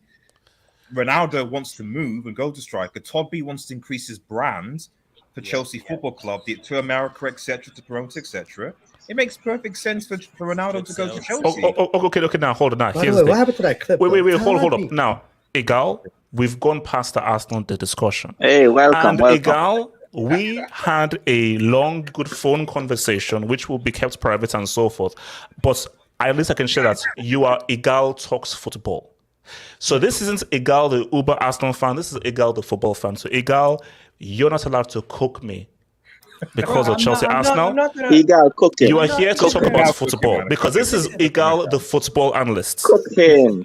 Cook him, Igal. I'm not here to cook you because yesterday you said I abused you, and you didn't really take a stance where you thought it was going to be like you guys were going to win. You were very apprehensive in the first place. So I'll take it easy on you. This is I just wanted to come on and say I'm here because if we would have lost, you would have sent me the link and you would have said, come here today. Yes, he would have. I'm here to say to you that my team did exactly what I thought they were going to do. You said no, Igal. You said 3-1. You said 3-1. Let him land. Let him land it. No. Okay, sorry. Before you land, two quick things. First thing, you said 3-1. Second thing is you are still a little bros. Even though we give you this win, you will still always be our little bros until you win it. Until you win European stuff, you will always be our little brothers. But so just remember, you didn't beat us 3-1, and you'll always be our little bros. But continue. Nobody in football has a title, little bros or anything like that. So whatever you're talking about. Yes, no, you are literally our little bros. It's your official title. Let him land, bro.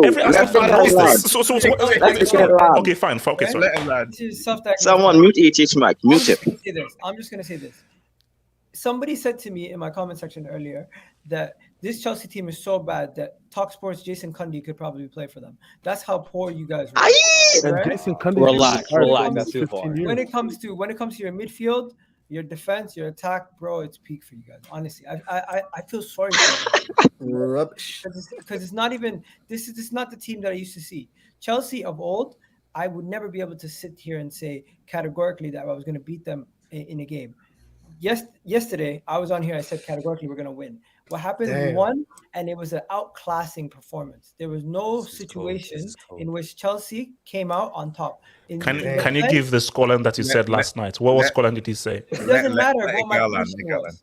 We still won the game 1-0, but the game could have easily been 3-4. I don't see one Chelsea goal coming from anything that you guys did. But you know this is but Igal, you know how the season hasn't ended yet. So my thing is, what are you talking about? No, wait, hold up. It's 38 games. So if after 38 games you win no trophies, what would this results have meant? Because this is why your little bro. Hold on. Your little bro, because you're treating this like a World Cup victory. Igal, guess who's going to be? Igal, hold up. Igal, who's going to be in the UCL draw on Monday? Who? Okay, I'm going to wake up early in the morning, have breakfast, have my waffles and cereal, and wait for Chelsea to be drawn out on the draw. Igal, are you going to be that drawn Monday? Yes or no? Yes or no? 1 second. I'm going to flip it on to you. This win doesn't mean nothing. So why does it matter you're in the UCL draw if you're not going to win it? Speak on that. No. It's hold up. It matters because it just shows you the levels. While you're celebrating this meaningless EPL win, we are going to be in. Hold on, wait, guys. Okay, let me respond. Okay, let me respond. Okay, so my response is that draw is to show you what the levels are. While you celebrate this small, meaningless EPL win that is beyond even halfway through the season, we are going to be sipping champagne with the elite and creme de la creme of Europe. You're going to get lubricated in the round of 16. I understand that. You know, so what you need to understand is here's my thing. You deserve the win. You deserve the win, but you'll always be our little bros, and Monday will show it. Let me respond.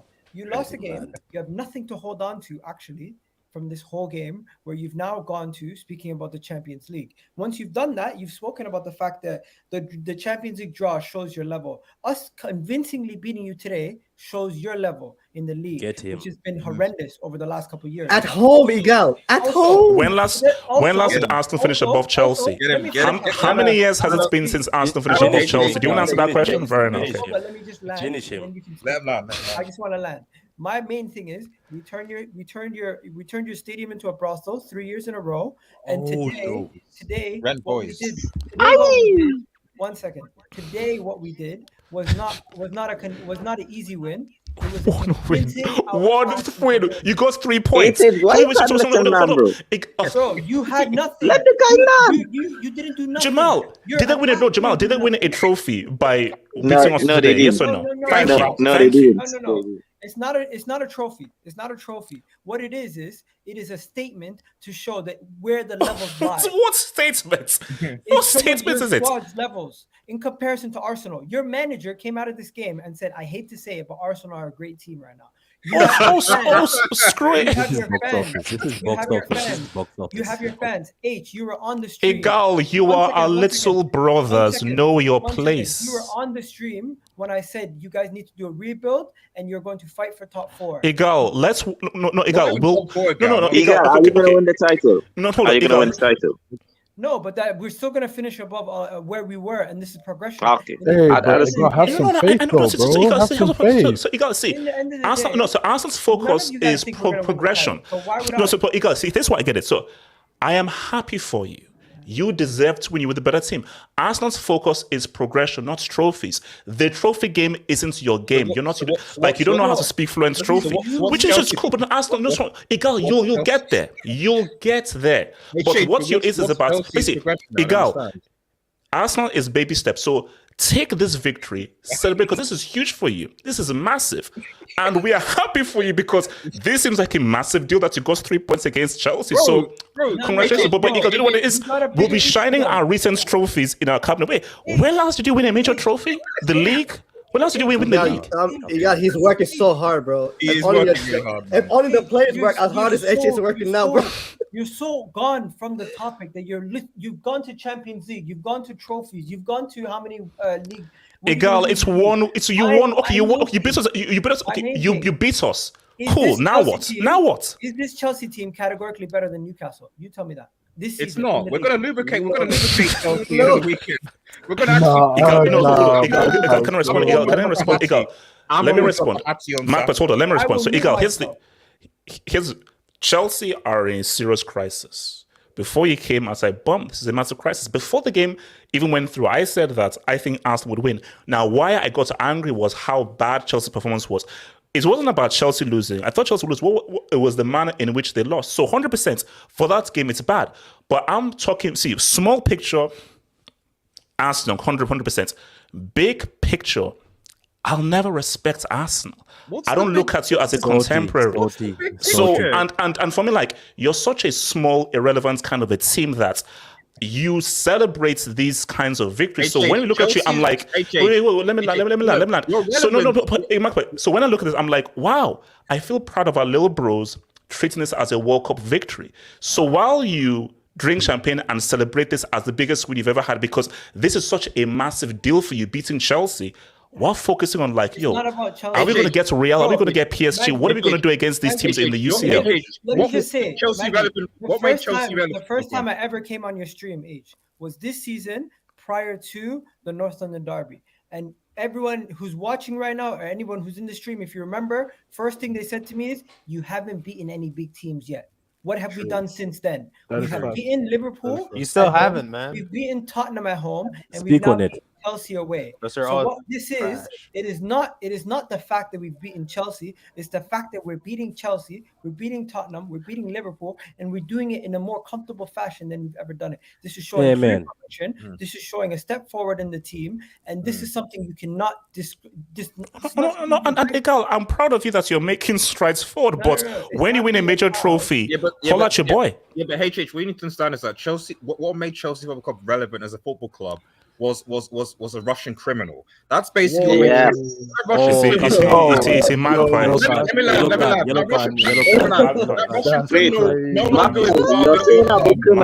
Do you forget your owners? Magpies, that's a yellow. Magpies, that's a yellow. That's a yellow.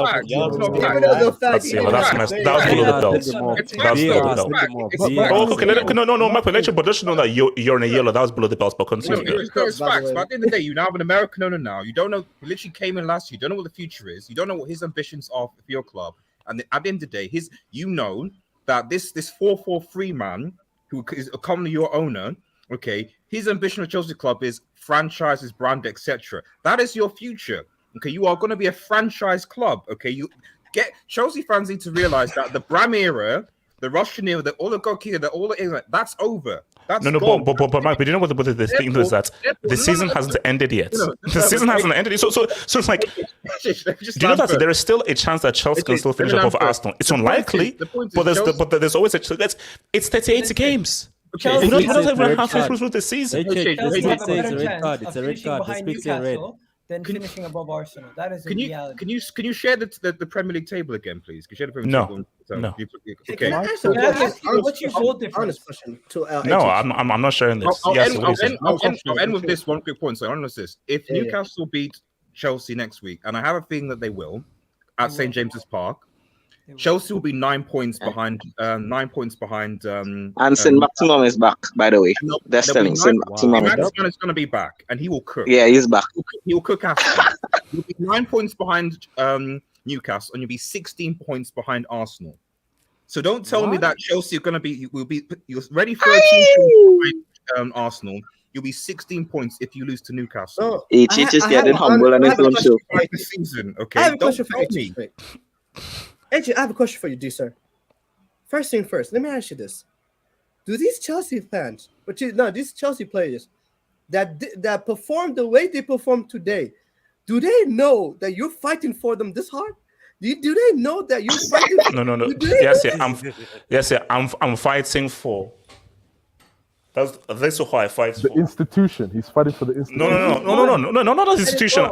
I'm fighting for this. This is what I fight for. Yes, and you see, the other day. Igal, look at this. So you're Igal, respect this because Igal, no, Igal, Igal, do you know what this means? This is what defines you as an elite Igal, club. don't worry. These men are going to be. This is what defines you as an elite club. And Igal, this is why you'll always be a little bros. So but Igal, here's the thing. No matter how many times you beat us and so forth, until you get to this level, you will always be a little bros. We will always look down on you. Igal, we will always be the biggest club in London. That's a fact. I'm sorry. Igal, you can't argue with a fact. Igal, you can't argue with a scientific fact. Chelsea will always be the biggest club in London. You mean that you're going to be in the Conference League next season? If you're the bigger club and people actually believe that, you wouldn't have to bring it up. It would be just a cast iron fact. But the fact that you have to bring it up and you have to emphasize it after losing the team that you're saying you're bigger than, it's just laughable. What Chelsea were a better run club. Chelsea had better players. Currently, you are a mess of a club. No one knows what you're doing behind the scenes. You spent £280 million last summer on trash to watch this on a weekly basis. Sterling. Don't forget, your defense. Aubameyang. No, Patrick, you can't talk because Patrick, I can come for you as well. So your defense is your best chance of winning games and your best chance of scoring goals, because Reece James and Chilwell and these guys were your only guys actually contributing to goals. Why are you so bothered about Chelsea? Why are you so? You know what I find? This just envy. Stop envying us and win those trophies that we've won. Why are you envying us? Why are you jealous? 1 second, let's talk football. Okay, yes. It's called Arsenal Football Club and it's called Chelsea Football Club. But you guys don't play football. You guys play terrorist ball. What is this? Oh, you didn't go there. Okay, now hold on. Like that, bro. Let me respond. No, hold on. Let me respond. Igal, as I said again, you won this game fair and square, 100%. But Arsenal as a whole, you're entertainment. You're not an elite club. When they talk about the big clubs, they talk about Real Madrid, they talk about Bayern Munich, they talk about Chelsea. Arsenal are not in that conversation. You're not in that conversation. Because you need to beat the elites. Who did Chelsea beat to win that UCL? They beat Real Madrid. To get to that final. You need to dance with the elites.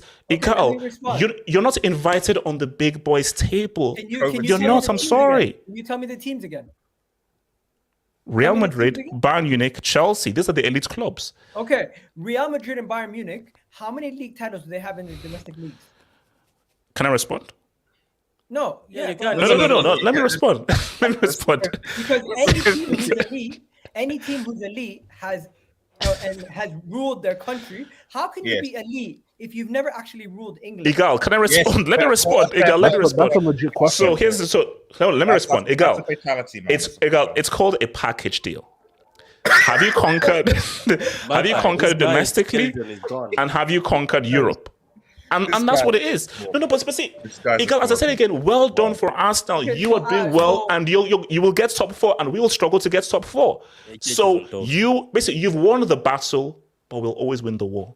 1 second. And that's what. So Igal, can't you be happy with that? You've won the battle, but we'll always win the war. And let's just shake and be happy. What if you don't go to the UCL? You could have been humble, but you've chosen to go down roads that weren't necessary. One, you went Champions League, a competition you're not going to win this year. But then you're talking about the past winnings.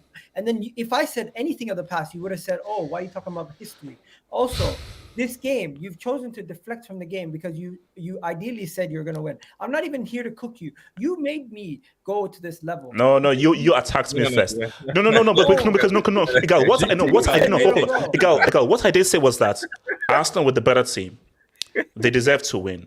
You said they were little bros. You say little bros. You were saying that they were little. Magpies. For most of the time. You know what I said? I am the youngest of 4. And there are times when I get the better out of my bigger brother and say, yo, well done, little bro. Well done, little bro. When I get the better of them. So but because I said again, you were the better team. Technically, you're the fifth. You're the fourth youngest of 6. If you want to talk about the big 6, and if you want to actually talk about Aston Villa, based on your criteria, Aston Villa are an elite club, and they have more league titles than you. No. But Igal, I've already given you kudos. Well done, you've won. But Igal, I will never view you as our contemporary. I'm sorry. I can never view you as our equal. I'm sorry. I can't. Like it's impossible. I can't view you as our contemporary. Like I'm happy with I'm happy for you because you are representing London well, and I'm rooting for you. But you're not our contemporary. Do you view Atletico Madrid as a contemporary? No, but they are around. But no. Wait. You guys, you said because they both play tennis football. I see what you did there. No. But see, guys, I don't know straight. I don't know how I've been attacked, and this is what I said again. I am happy for you guys. I am happy for you guys and so forth, man. Like, you know, so shout out to you guys, but again, you know. Okay, I'll leave it this way. H, yes. You're always gonna say the little bro thing. I'm gonna let that slide.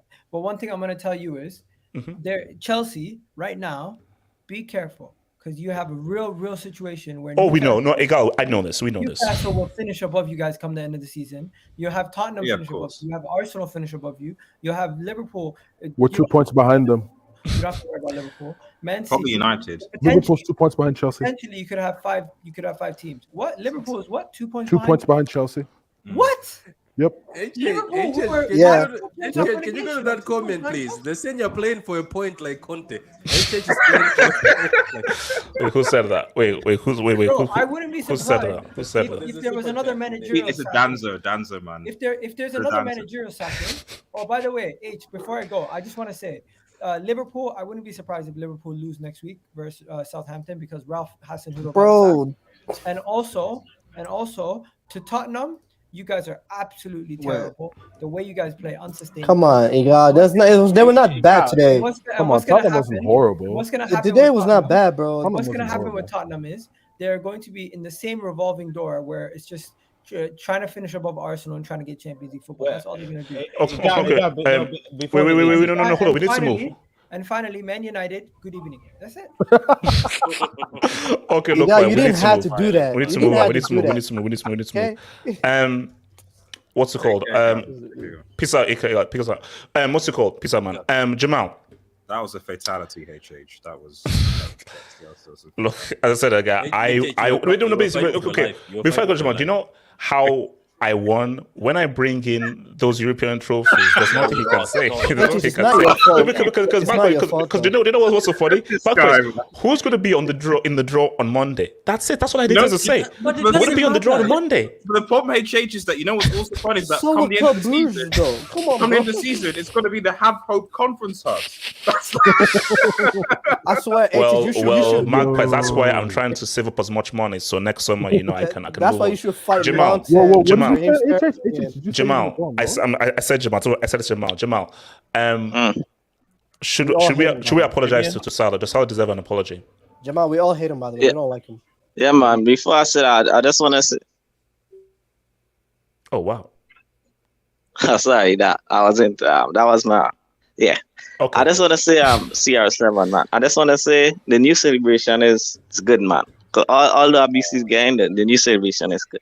I just want to say that. You know, you have to say good things sometimes to the goat. It's so cringe, Jamal. But, I mean, come on, bro. Okay. Right. So the Salah deserves an apology. Such a hater, bro. Yeah, man. You know, Salah, man. I mean, I thought he was finished. You guys said he was done. You guys said he was on the decline. You got lucky today. I mean, look today. Today he scored. Come on, Jamal. Isn't it Tottenham being trash? Tottenham are just trash. Let me cook it. Okay. Can I cook? Today he scored his 170th goal for Liverpool. Facts. 170. 42 have come against the Big Six, and he's also got 14 assists as well. He's already a Liverpool legend. HH. I know you don't like to give Salah credit because the guy they always compare him to. When you say Salah, they say Hazard because that's the next best Premier League winger. Jamal, now, stop it. Granted, he's not as good as Hazard technically, but I'm sorry, he'll be remembered better than Hazard. He'll have a greater legacy than Hazard. I'm going there. Yeah. I'm going there. Hazard? I'm going there. No, hold on, Jamal. Here's the thing. Salah will be remembered based on the goals he scored. Salah isn't a freaking toenail of the ability that Hazard was. Hazard is literally one of the best players to ever play in thinking. Salah will never come close to Hazard's ability. So what Salah has are his goals. What Salah has are his goals. Beyond that, he's not touching Hazard for ability. So John, don't please. Yeah, but you know, technically, you know, Salah is not that bad. It's not like he's a Aubameyang or a Vardy who just hold him. He's just, but come on, Jamal, you're comparing him to peak Zad? Yeah. I know. Ability-wise, he's not close to Zad, but he still can do a little show him leg, and I love Latin. But yeah, man, I just want to say it was a good win today, man. The 2 goals. The next thing I like about Salah too is his variety of goals. This guy could score all kind of goals. He could score headers, volleys. Yeah, the variety of finishers is good, man. And I'm thinking that's 14 goals and 20 appearances this season. So, yeah, for a Finnish player, he's doing good. I mean, he's not no Erling Haaland, but for a Finnish player, he's good. What's called? Elijah, talk to me. Man. Can I add to that? First, I'd like to say thanks to my fellow Liverpool brother, Jamal. More stats for you guys. Oh, God. As we speak currently. Stat merchants we have today. Yeah, of course. As we speak currently, Mo Salah is the 8th highest scorer of all time at the club. He is only 2 behind Kenny Dalglish. He is, I believe, 4th or 5th in league goals, period, at the club. So already, yes, I believe that Mo Salah should deserve an apology because I understand let's say because of last season, the way it ended, and, you know, a lot of people thought he did talk stuff like about Madrid and all that, and he deserved it.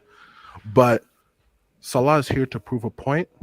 And this right now, if Liverpool can just consistently keep putting these results together, this is a turning point. We need January, man. We need January. And January is gonna be very effective. So I just say, don't do that. Respect. Bro, Kenny Dalglish is a serious baller. Come on, bro. That's cool. Respect your elders. But seriously, Liverpool right now is on the right track. I'm just saying, you know, give Mo Salah his flowers right now. All right, first, let me say this. Let me say this, guys. Wait, okay. Yes, what do you say, bro? I'm not gonna lie to you. Liverpool today, literally, it was the Salah show. It was literally Salah versus Tottenham. That's what it was. I don't think Liverpool actually deserved to actually win that game, but they won it because they have Mo Salah. Mo Salah, man, I love to hate on Mo Salah. I love it. It's very addicting hating on him. But guys, that goal was unbelievable. The first goal he's a good finisher, man. He's a good finisher. It's like he knows what to do in terms of finishing. It's like there's sometimes when you need to slow down yourself. You need to slow it down, make sure no matter what's going on around you, slow it down and cool finish. And sometimes you need to speed it up. That was a quick finish. By the time, that's why look at Lloris, didn't even move because like by the time he just turned, the ball went in. Like, Mania would have saved it. Mania would have saved that. Whatever. That being said, HS, it's like for me, I'm not gonna lie to you. I thought Tottenham played well in the second half. I thought they dominated. Tottenham are trash. Conte is a criminal. Tottenham are trash. Conte is a criminal. So don't be any other very quickly for all my English fans out there.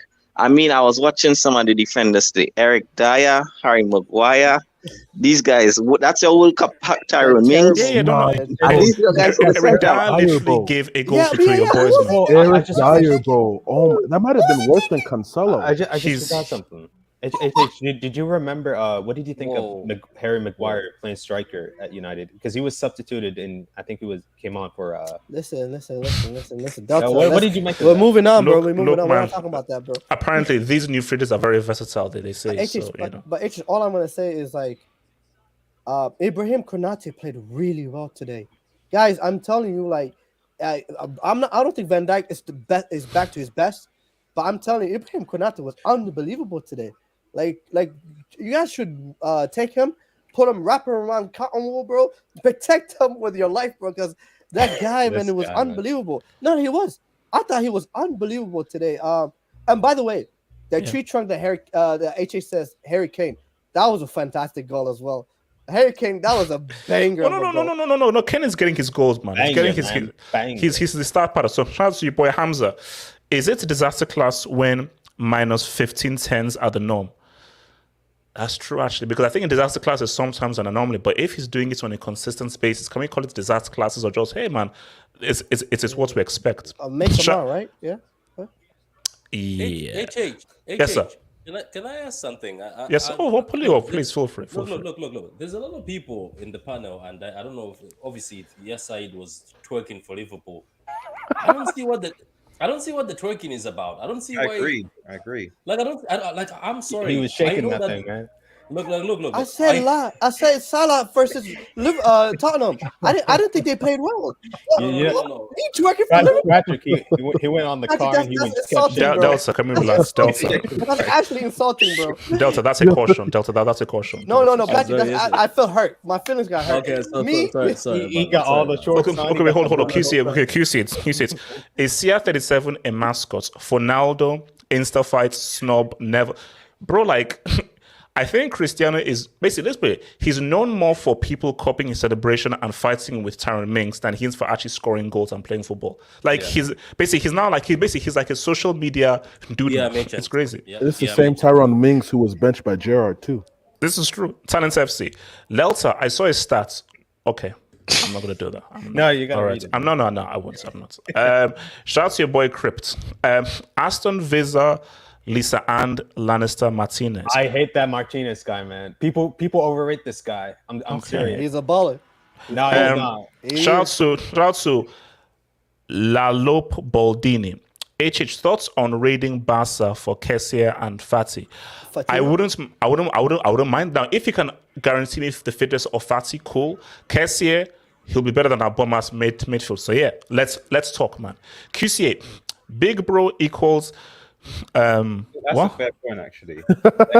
Well, same amounts of league titles. Okay, I could try because I admit it. So, Big Bro equals two-time UCL winners, and several Premier League titles and Europa League. Same amounts of titles as Sunderland, but they've also won the UCL twice. Some would say 4 times, and they've also won the Europa League twice as well. Okay, that's cool. Thank you, though. The thing is, Nottingham Forest have won it 2 times as well. Casey, that's crazy. Chelsea should be investigated for teaching terrorism. Tuchel became Tucheliban. Now Potter is Paul Potter. Legally, Spurs, Burnley are bigger. Casey, worry about Thursday nights. Well, no, worry about qualifying for the Europa League. Burnley are top of the championship, by the way. But they lost 5-2 though. They lost 5-2. Doesn't matter. Hold on. So, guys, very quick here. And I want to come to my question is, do you owe Allegri an apology? Are Juve back? They beat Inter 2-0.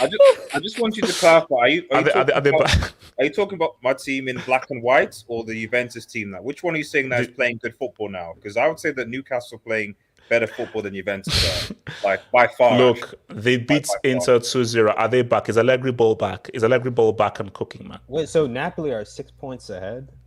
Wow. Si, signor.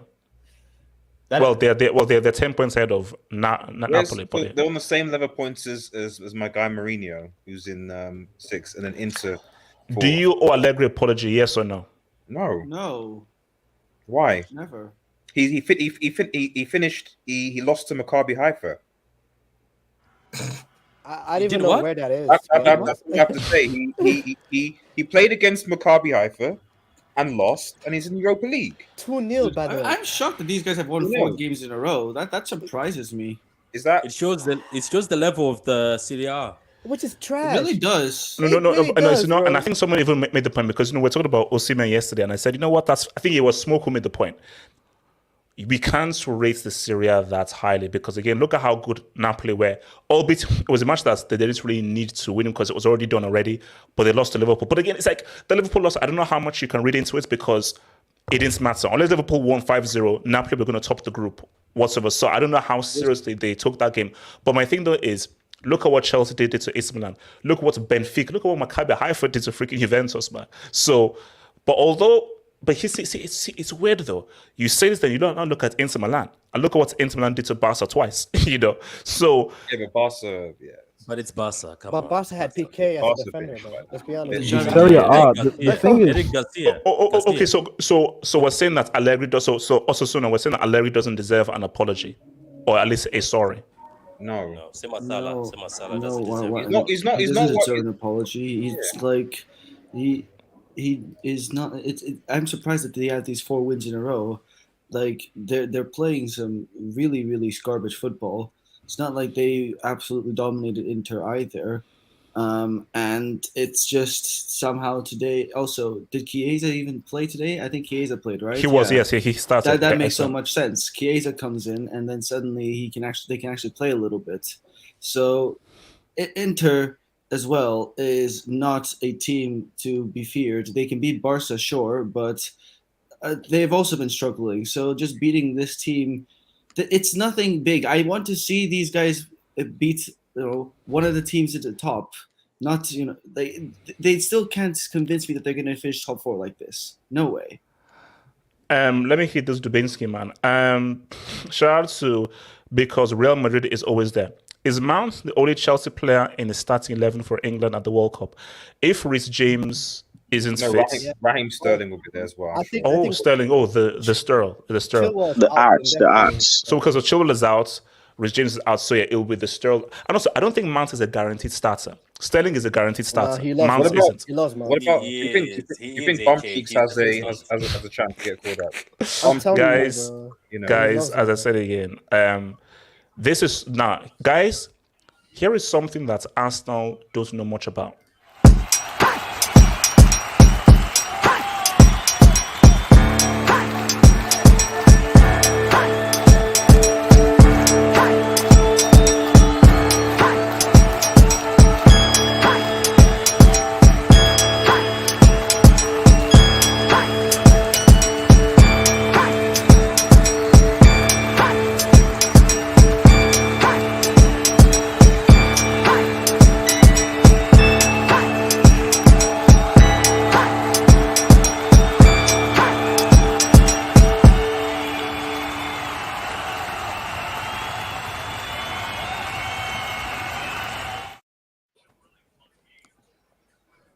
Oh man.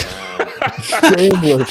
So shameless. I was because I just saw how it was vibing to, because I can see you in the background vibing. You were literally just vibing to it for the whole thing. So I see you're vibing, man. You're vibing. I love the Champions League. No. That video shows that Igao got to you. That video shows Igao got to you. Yeah. What video? Yeah, no, it's fair. No. That's 10 minutes ago. But Patrick, you know what's crazy? The 2 Champions League they won, they scammed.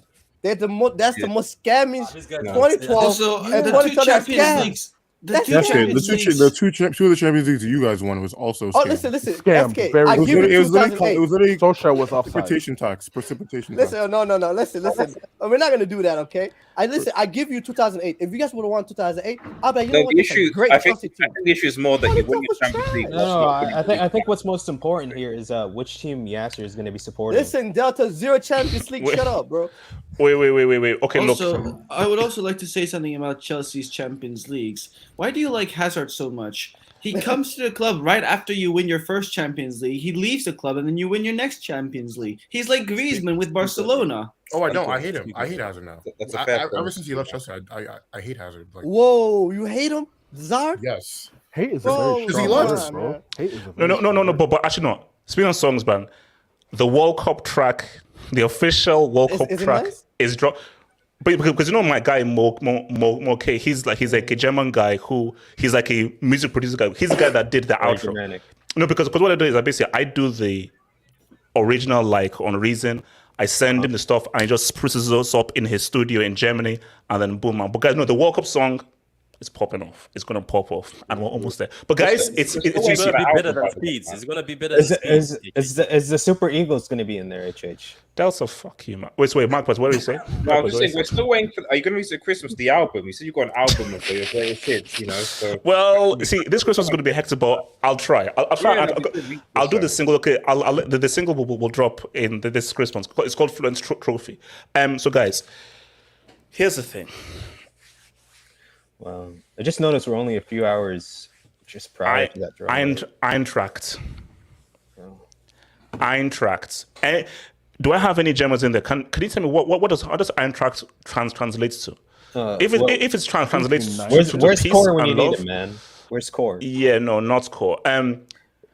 Give me Eintracht, and I can be very, very happy. Because see, I need respite. SKFC. Look, it's right there. I need because Egal got me walked up a bit. I looked up what Eintracht means for you. What does Eintracht mean? It means okay. Wait, hold on. Okay, if it's anything racial, sexist, homophobic, or anything, okay, good. Okay, what does it mean? What does it mean? It means harmony or conquer. United, yeah. Give us harmony. And like in the Nazis, give us harmony. Okay, wait. We got the Nazis. Delta, you know what? Delta. You're almost on your second yellow, bro. This last warning. Next thing is going to go to VAR. You'll be the one. This is your final warning, bro. Shout out to VAR. Delta, who do you want to avoid? You already know. No, not this again. Not this again, man. Come on. Oh my days. Oh my days. Magpies, please. You know, but actually, don't do anything else. I think this is actually what I want to look at because now we know possible. But see, so if I'm Chelsea, so can't get Liverpool. Club Brugge, tricky. Inter, so Club Brugge, tricky, but I'll be fine with it. Inter, no. Frankfurt, let's roll. Can't get Milan. Leipzig, no. Dortmund, I can live. Tricky, I can live with Dortmund. PSG, no. That's how I want to roll. I think you said two teams, right? No, was it Leipzig and PSG? So basically, I said a no to PSG and Leipzig. Here's the thing. So either one. Here's the thing: a flat no to PSG, a flat no to Leipzig, and like a 90% no to Inter Milan. So what you're saying is, Nkunku and Werner, who are Chelsea players at the end of the day, they're going to be knocking you out at the Champions League. Werner is injured. What makes you think that we're going to have them, though? That's my thing. What makes you think that we're going to have them?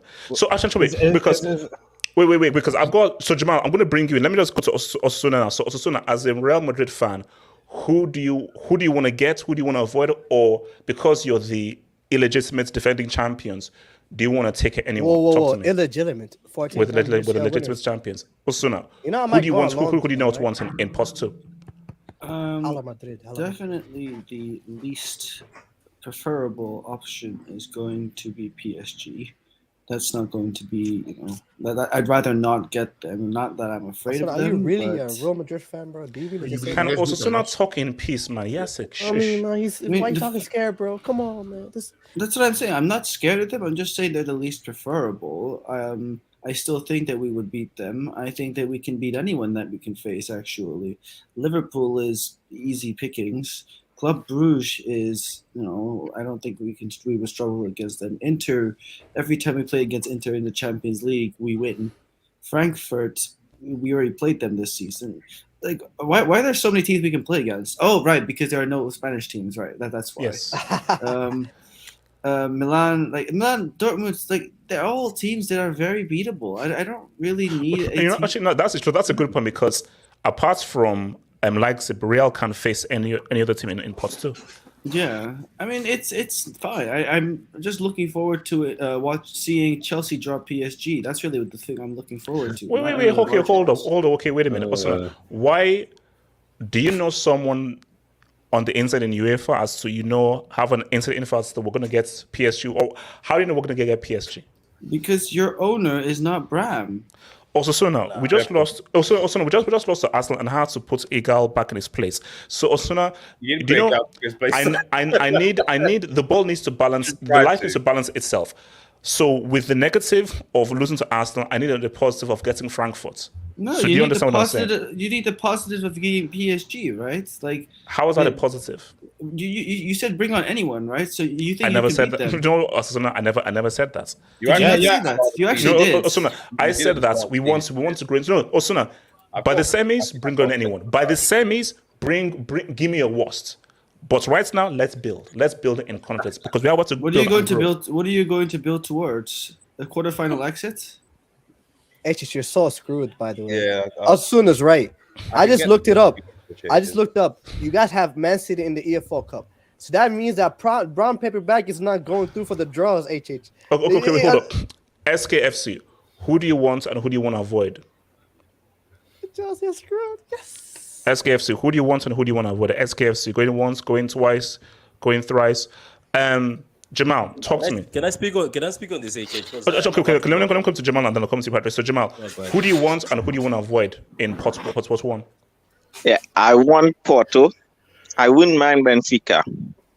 I do not want Jamal, Benfica. These guys are pretty good, and you don't want a scenario of Darwin Núñez's old club knocking him out. Are you sure he wants Benfica? Okay, fair enough. No. We will clip this. We will beat Benfica.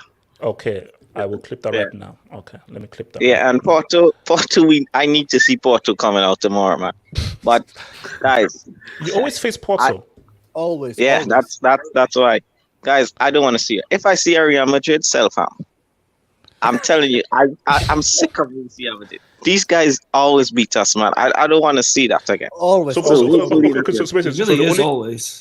only team you'd want to fully avoid is Real. So you'd be happy with Bayern.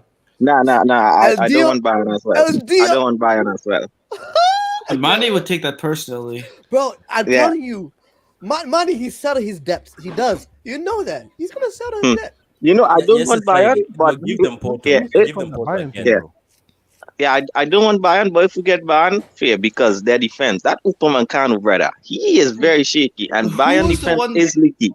So basically, I carried you against Bayern last time. No, I don't want them. I don't want Jamal Bayern. Okay, wait, hold on. So, Elijah, what are you saying? Who do you want? Who do you want to avoid? Back up Jamal on the Bayern thing. Did you guys know that Bayern has a losing record against Liverpool? Yeah, I know, but our defense right now is not looking good. The last time they played, do you know who So basically, Elijah, you're basically HH 2020. You want Bayern. Don't fall for HH tricks. No, we're not falling. Don't fall for HH tricks. Exactly. No, I'm saying, me and Jamal were sharing the same opinion. We Yeah. don't have a problem with Porto. We don't have a problem with Benfica. We don't want Madrid. That's the issue. I don't want to see that, bro. Sick of Madrid. Hala Madrid. Wait. Does anyone here think that we're getting Madrid PSG again, or you think that's just too crazy? Yeah, I think that's happening. It's happening. No, I have a feeling that it's likely. I don't know. Because I tell you that, guys.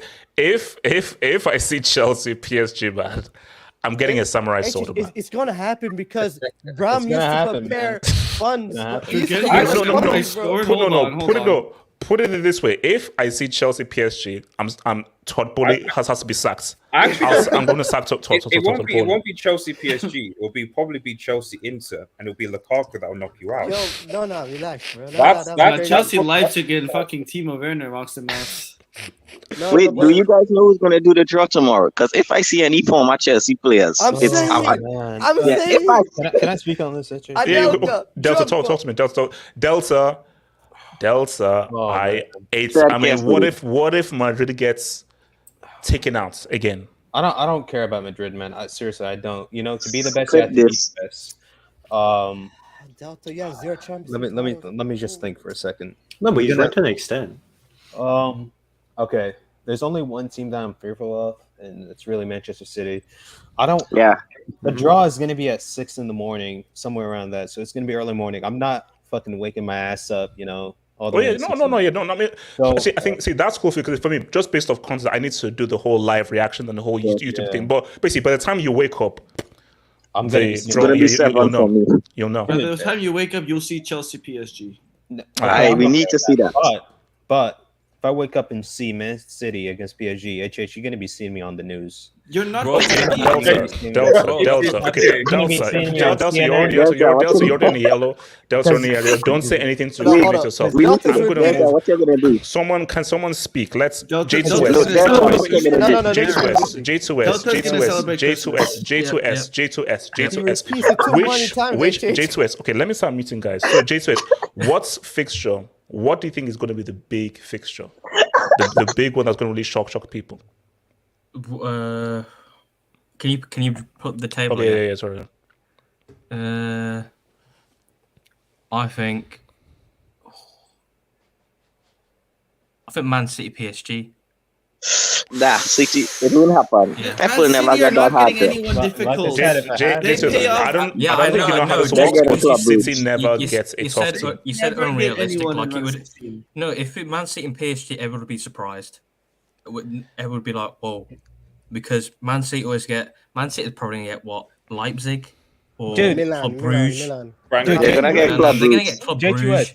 Yeah. That's what it's supposed to. Okay, so and Pat, what are you saying? Wait. I am sick and tired of watching. It's good I'm here today. I'm sick and tired of watching people. No, chill. I'm sick and tired of watching people saying, "Man City get the easy draw, get the easy draw." Yeah, but you do. You always do. No, come down. You do, bro.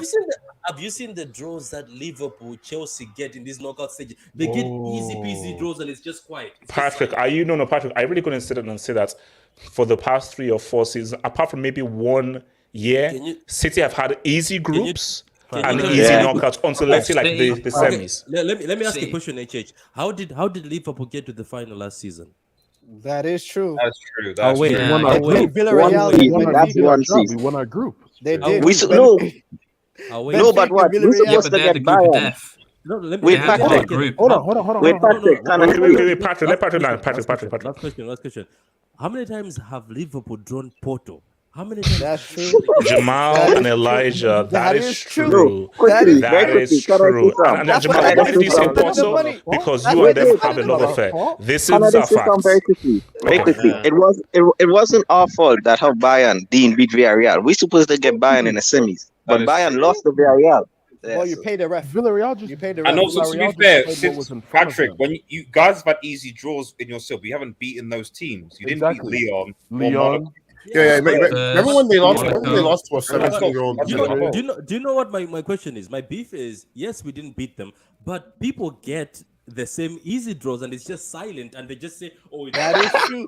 Especially Chelsea Football Club. Chelsea Football Club. Lille twice. Did you guys lose to Sevilla? Wait. Do you want to hear another team that gets easy draws, especially in the FA Cups? Chelsea Football Club, and nobody says anything. That is true. I have a question, man. So that is true. I know I'm not the right man to ask you this because as a PSG fan, but how many big teams? Your brother. How many big teams do you beat in the Champions League knockout stages? Like every time I see a big team, you guys are always knocked out. We beat you 2016. We beat you. De Bruyne. 20. Come on, you got to go back to 2016, man. Yeah, but no, but hold on, Patrick. This is the year, though. This is the year that City win. PSG in the semi-finals. They beat him in 2020. That was hold on, Patrick.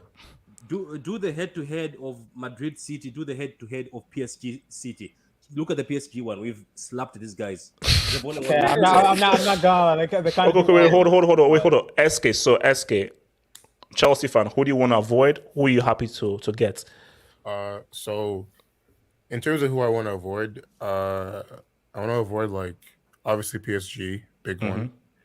I for some reason I foresee if Chelsea play Leipzig, I foresee Timo Werner outrunning Thiago Silva to win. Whoa! We need to see that. Please, God. So just for former player talks, let's avoid Leipzig if we can as well. And then same thing with Inter. So honestly, Frankfurt would be nice. Club Brugge. Look at this guy. Yes, I'm shameless, Jamal. Yeah. Look at this. Nice. Bro, man. If I see Frankfurt or Club Brugge, man, I'll cry, man. You guys are shameless. Okay, hold on. I have to say something. One quick thing. One quick thing. Does anyone actually want me to do this draw, by the way? No. Wait, hold on, because let everyone just have their say before anything. So, Elias, what do you think? No, Elias, better question. Who do you want Barca to get? Who do you want Barca to avoid? Barcelona. Very funny. Okay. So, what do you think the crazy draw is going to be on Monday then? I actually think PSG is going to get a crazy draw. I don't think it's No. I like my opinion. I want PSG to win this. I want PSG to win this Champions League just for Messi. But I do think that PSG is going to get like a tough match. I think that PSG. You think we're going to get City? I think it's more likely that you get Real than you get City, because City always gets lucky draws in the knockouts. But I'm looking at a PSG Bayern, something like that. Ooh. But in any of these games, I didn't actually see that. PSG yeah, we Bayern. never think of that. I didn't see that. But in any of these games, I think we would be favorites. Right? Wait, hold on. Illis. No, I think, for example, for PSG, I think it's a 50-50 between any of the teams in Pot 1. Just because if Messi, Neymar, and Mbappe, they click and they're on their day, they can beat anyone. That's like the best front three. And Neymar and Messi have been in such fantastic form. And on top of that, we have to see how the teams come into form after the World Cup break. They don't care about PSG. Let's be honest. They care about the World Cup. That's a holiday. Well, yeah, but they're still professionals. The World Cup. No, they don't care. They're retired, bro. They got all the money in the world. Just one final thing. I see in the chat, a lot of people are very excited about the potential matchup between City and PSG. Now, this is great for the neutral fans, but for me and Patrick, this is going to be so nerve-wracking, and it's going to be not great. Listen, Patrick is not scared of you guys. Come on, man. Delta, do you know why people do this? Let me tell you something, right?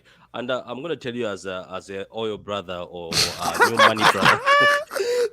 Okay, this is what I'm going to tell you, Delta. These guys over here, no matter they clown us, no matter they will clown us about UCLs, you fake or you get off the knockout round. None of these guys have spoken that I want Man City or PSG. They're scared still. We are bottlers, but they're still scared of the bottlers. No one's scared of PSG. Everyone's scared of City. Come on. No. Yeah, so shut up. We're realistically. Hold on, Delta. Where's your Delta? Realistically, on their day, Manchester City and PSG are the two best teams in the world. Without a doubt, without a question. No, but he's right. Without a question. Losers. No. So look. Between PSG or City, if I had to choose, I would actually rather PSG. Than City. Yeah. I'd rather face PSG than that. Because the issue with City is they know Chelsea very well. So things, they are better and they know them. So that's always tricky. The thing with PSG is 100%, of course, they'll be favorite, but the fact that we hardly know each other and everything, and they'll be heavy favorites. Also Chelsea are very good underdogs. When Chelsea are underdogs and they're not really fancied, they play the underdog tag very well. So 2020. You could say the same for Madrid. No, dude, I'm tired of this Madrid talk, dude. Manchester City almost knocked them out without a striker. They didn't even play a striker. Almost, but it didn't happen though. No, I don't care about that, man.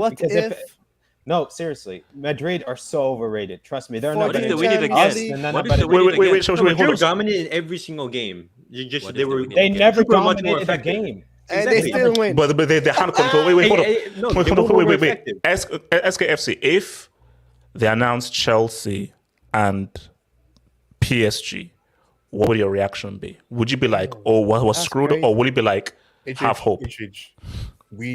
Chelsea just lost 4-0 to Brighton last. It doesn't. It can't get much worse than that. No, Mark, I don't know why you're laughing. But SKFC, haven't you heard about UCL form and EPL form? But then SK, don't be scared of PSG. They're not. They're like. Yes. I'm not walking into that trap. I'm not walking into that trap. I don't want PSG or my. The best thing I could say if Chelsea play PSG is that hopefully PSG would just beat themselves. 100%. That's what they do. That's what they do. I will never forget. I will never forget when Luka Modric dribbled past 7 PSG players, and no one thought to foul him. Yeah, exactly. Or that's what I knew they weren't winning that time. So I don't know. Maybe PSG will self-sabotage themselves. That's Pochettino tax, man. That's Pochettino tax. Wait, so hold on. Let me hit this do biz. And shout out to your boy Messenger. I found a better website that gives H chances after each UCL team is picked. We had that yesterday. It was, I think, Paul and I think it was it? Yeah, it was you. Yeah, it was Elijah and Paul. Give it to us with all the percentages and so forth. And I said that I think that's bull because it's rigged. That stuff is rigged, bro. Yeah. Because they hit up the things and so forth. It's rigged. By the way, HH, last season... Hold on. The real focus. HH, I hope you and Bram are cool. You didn't answer. We are. Bram, here's real. Let's see what... Depending on Monday's draw, we will know whether Bram still has influence over Chelsea. Yes. Depending on the Monday draw.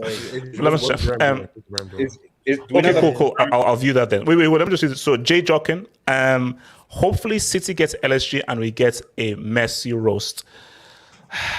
Look, Yo, man. but I don't see City losing though.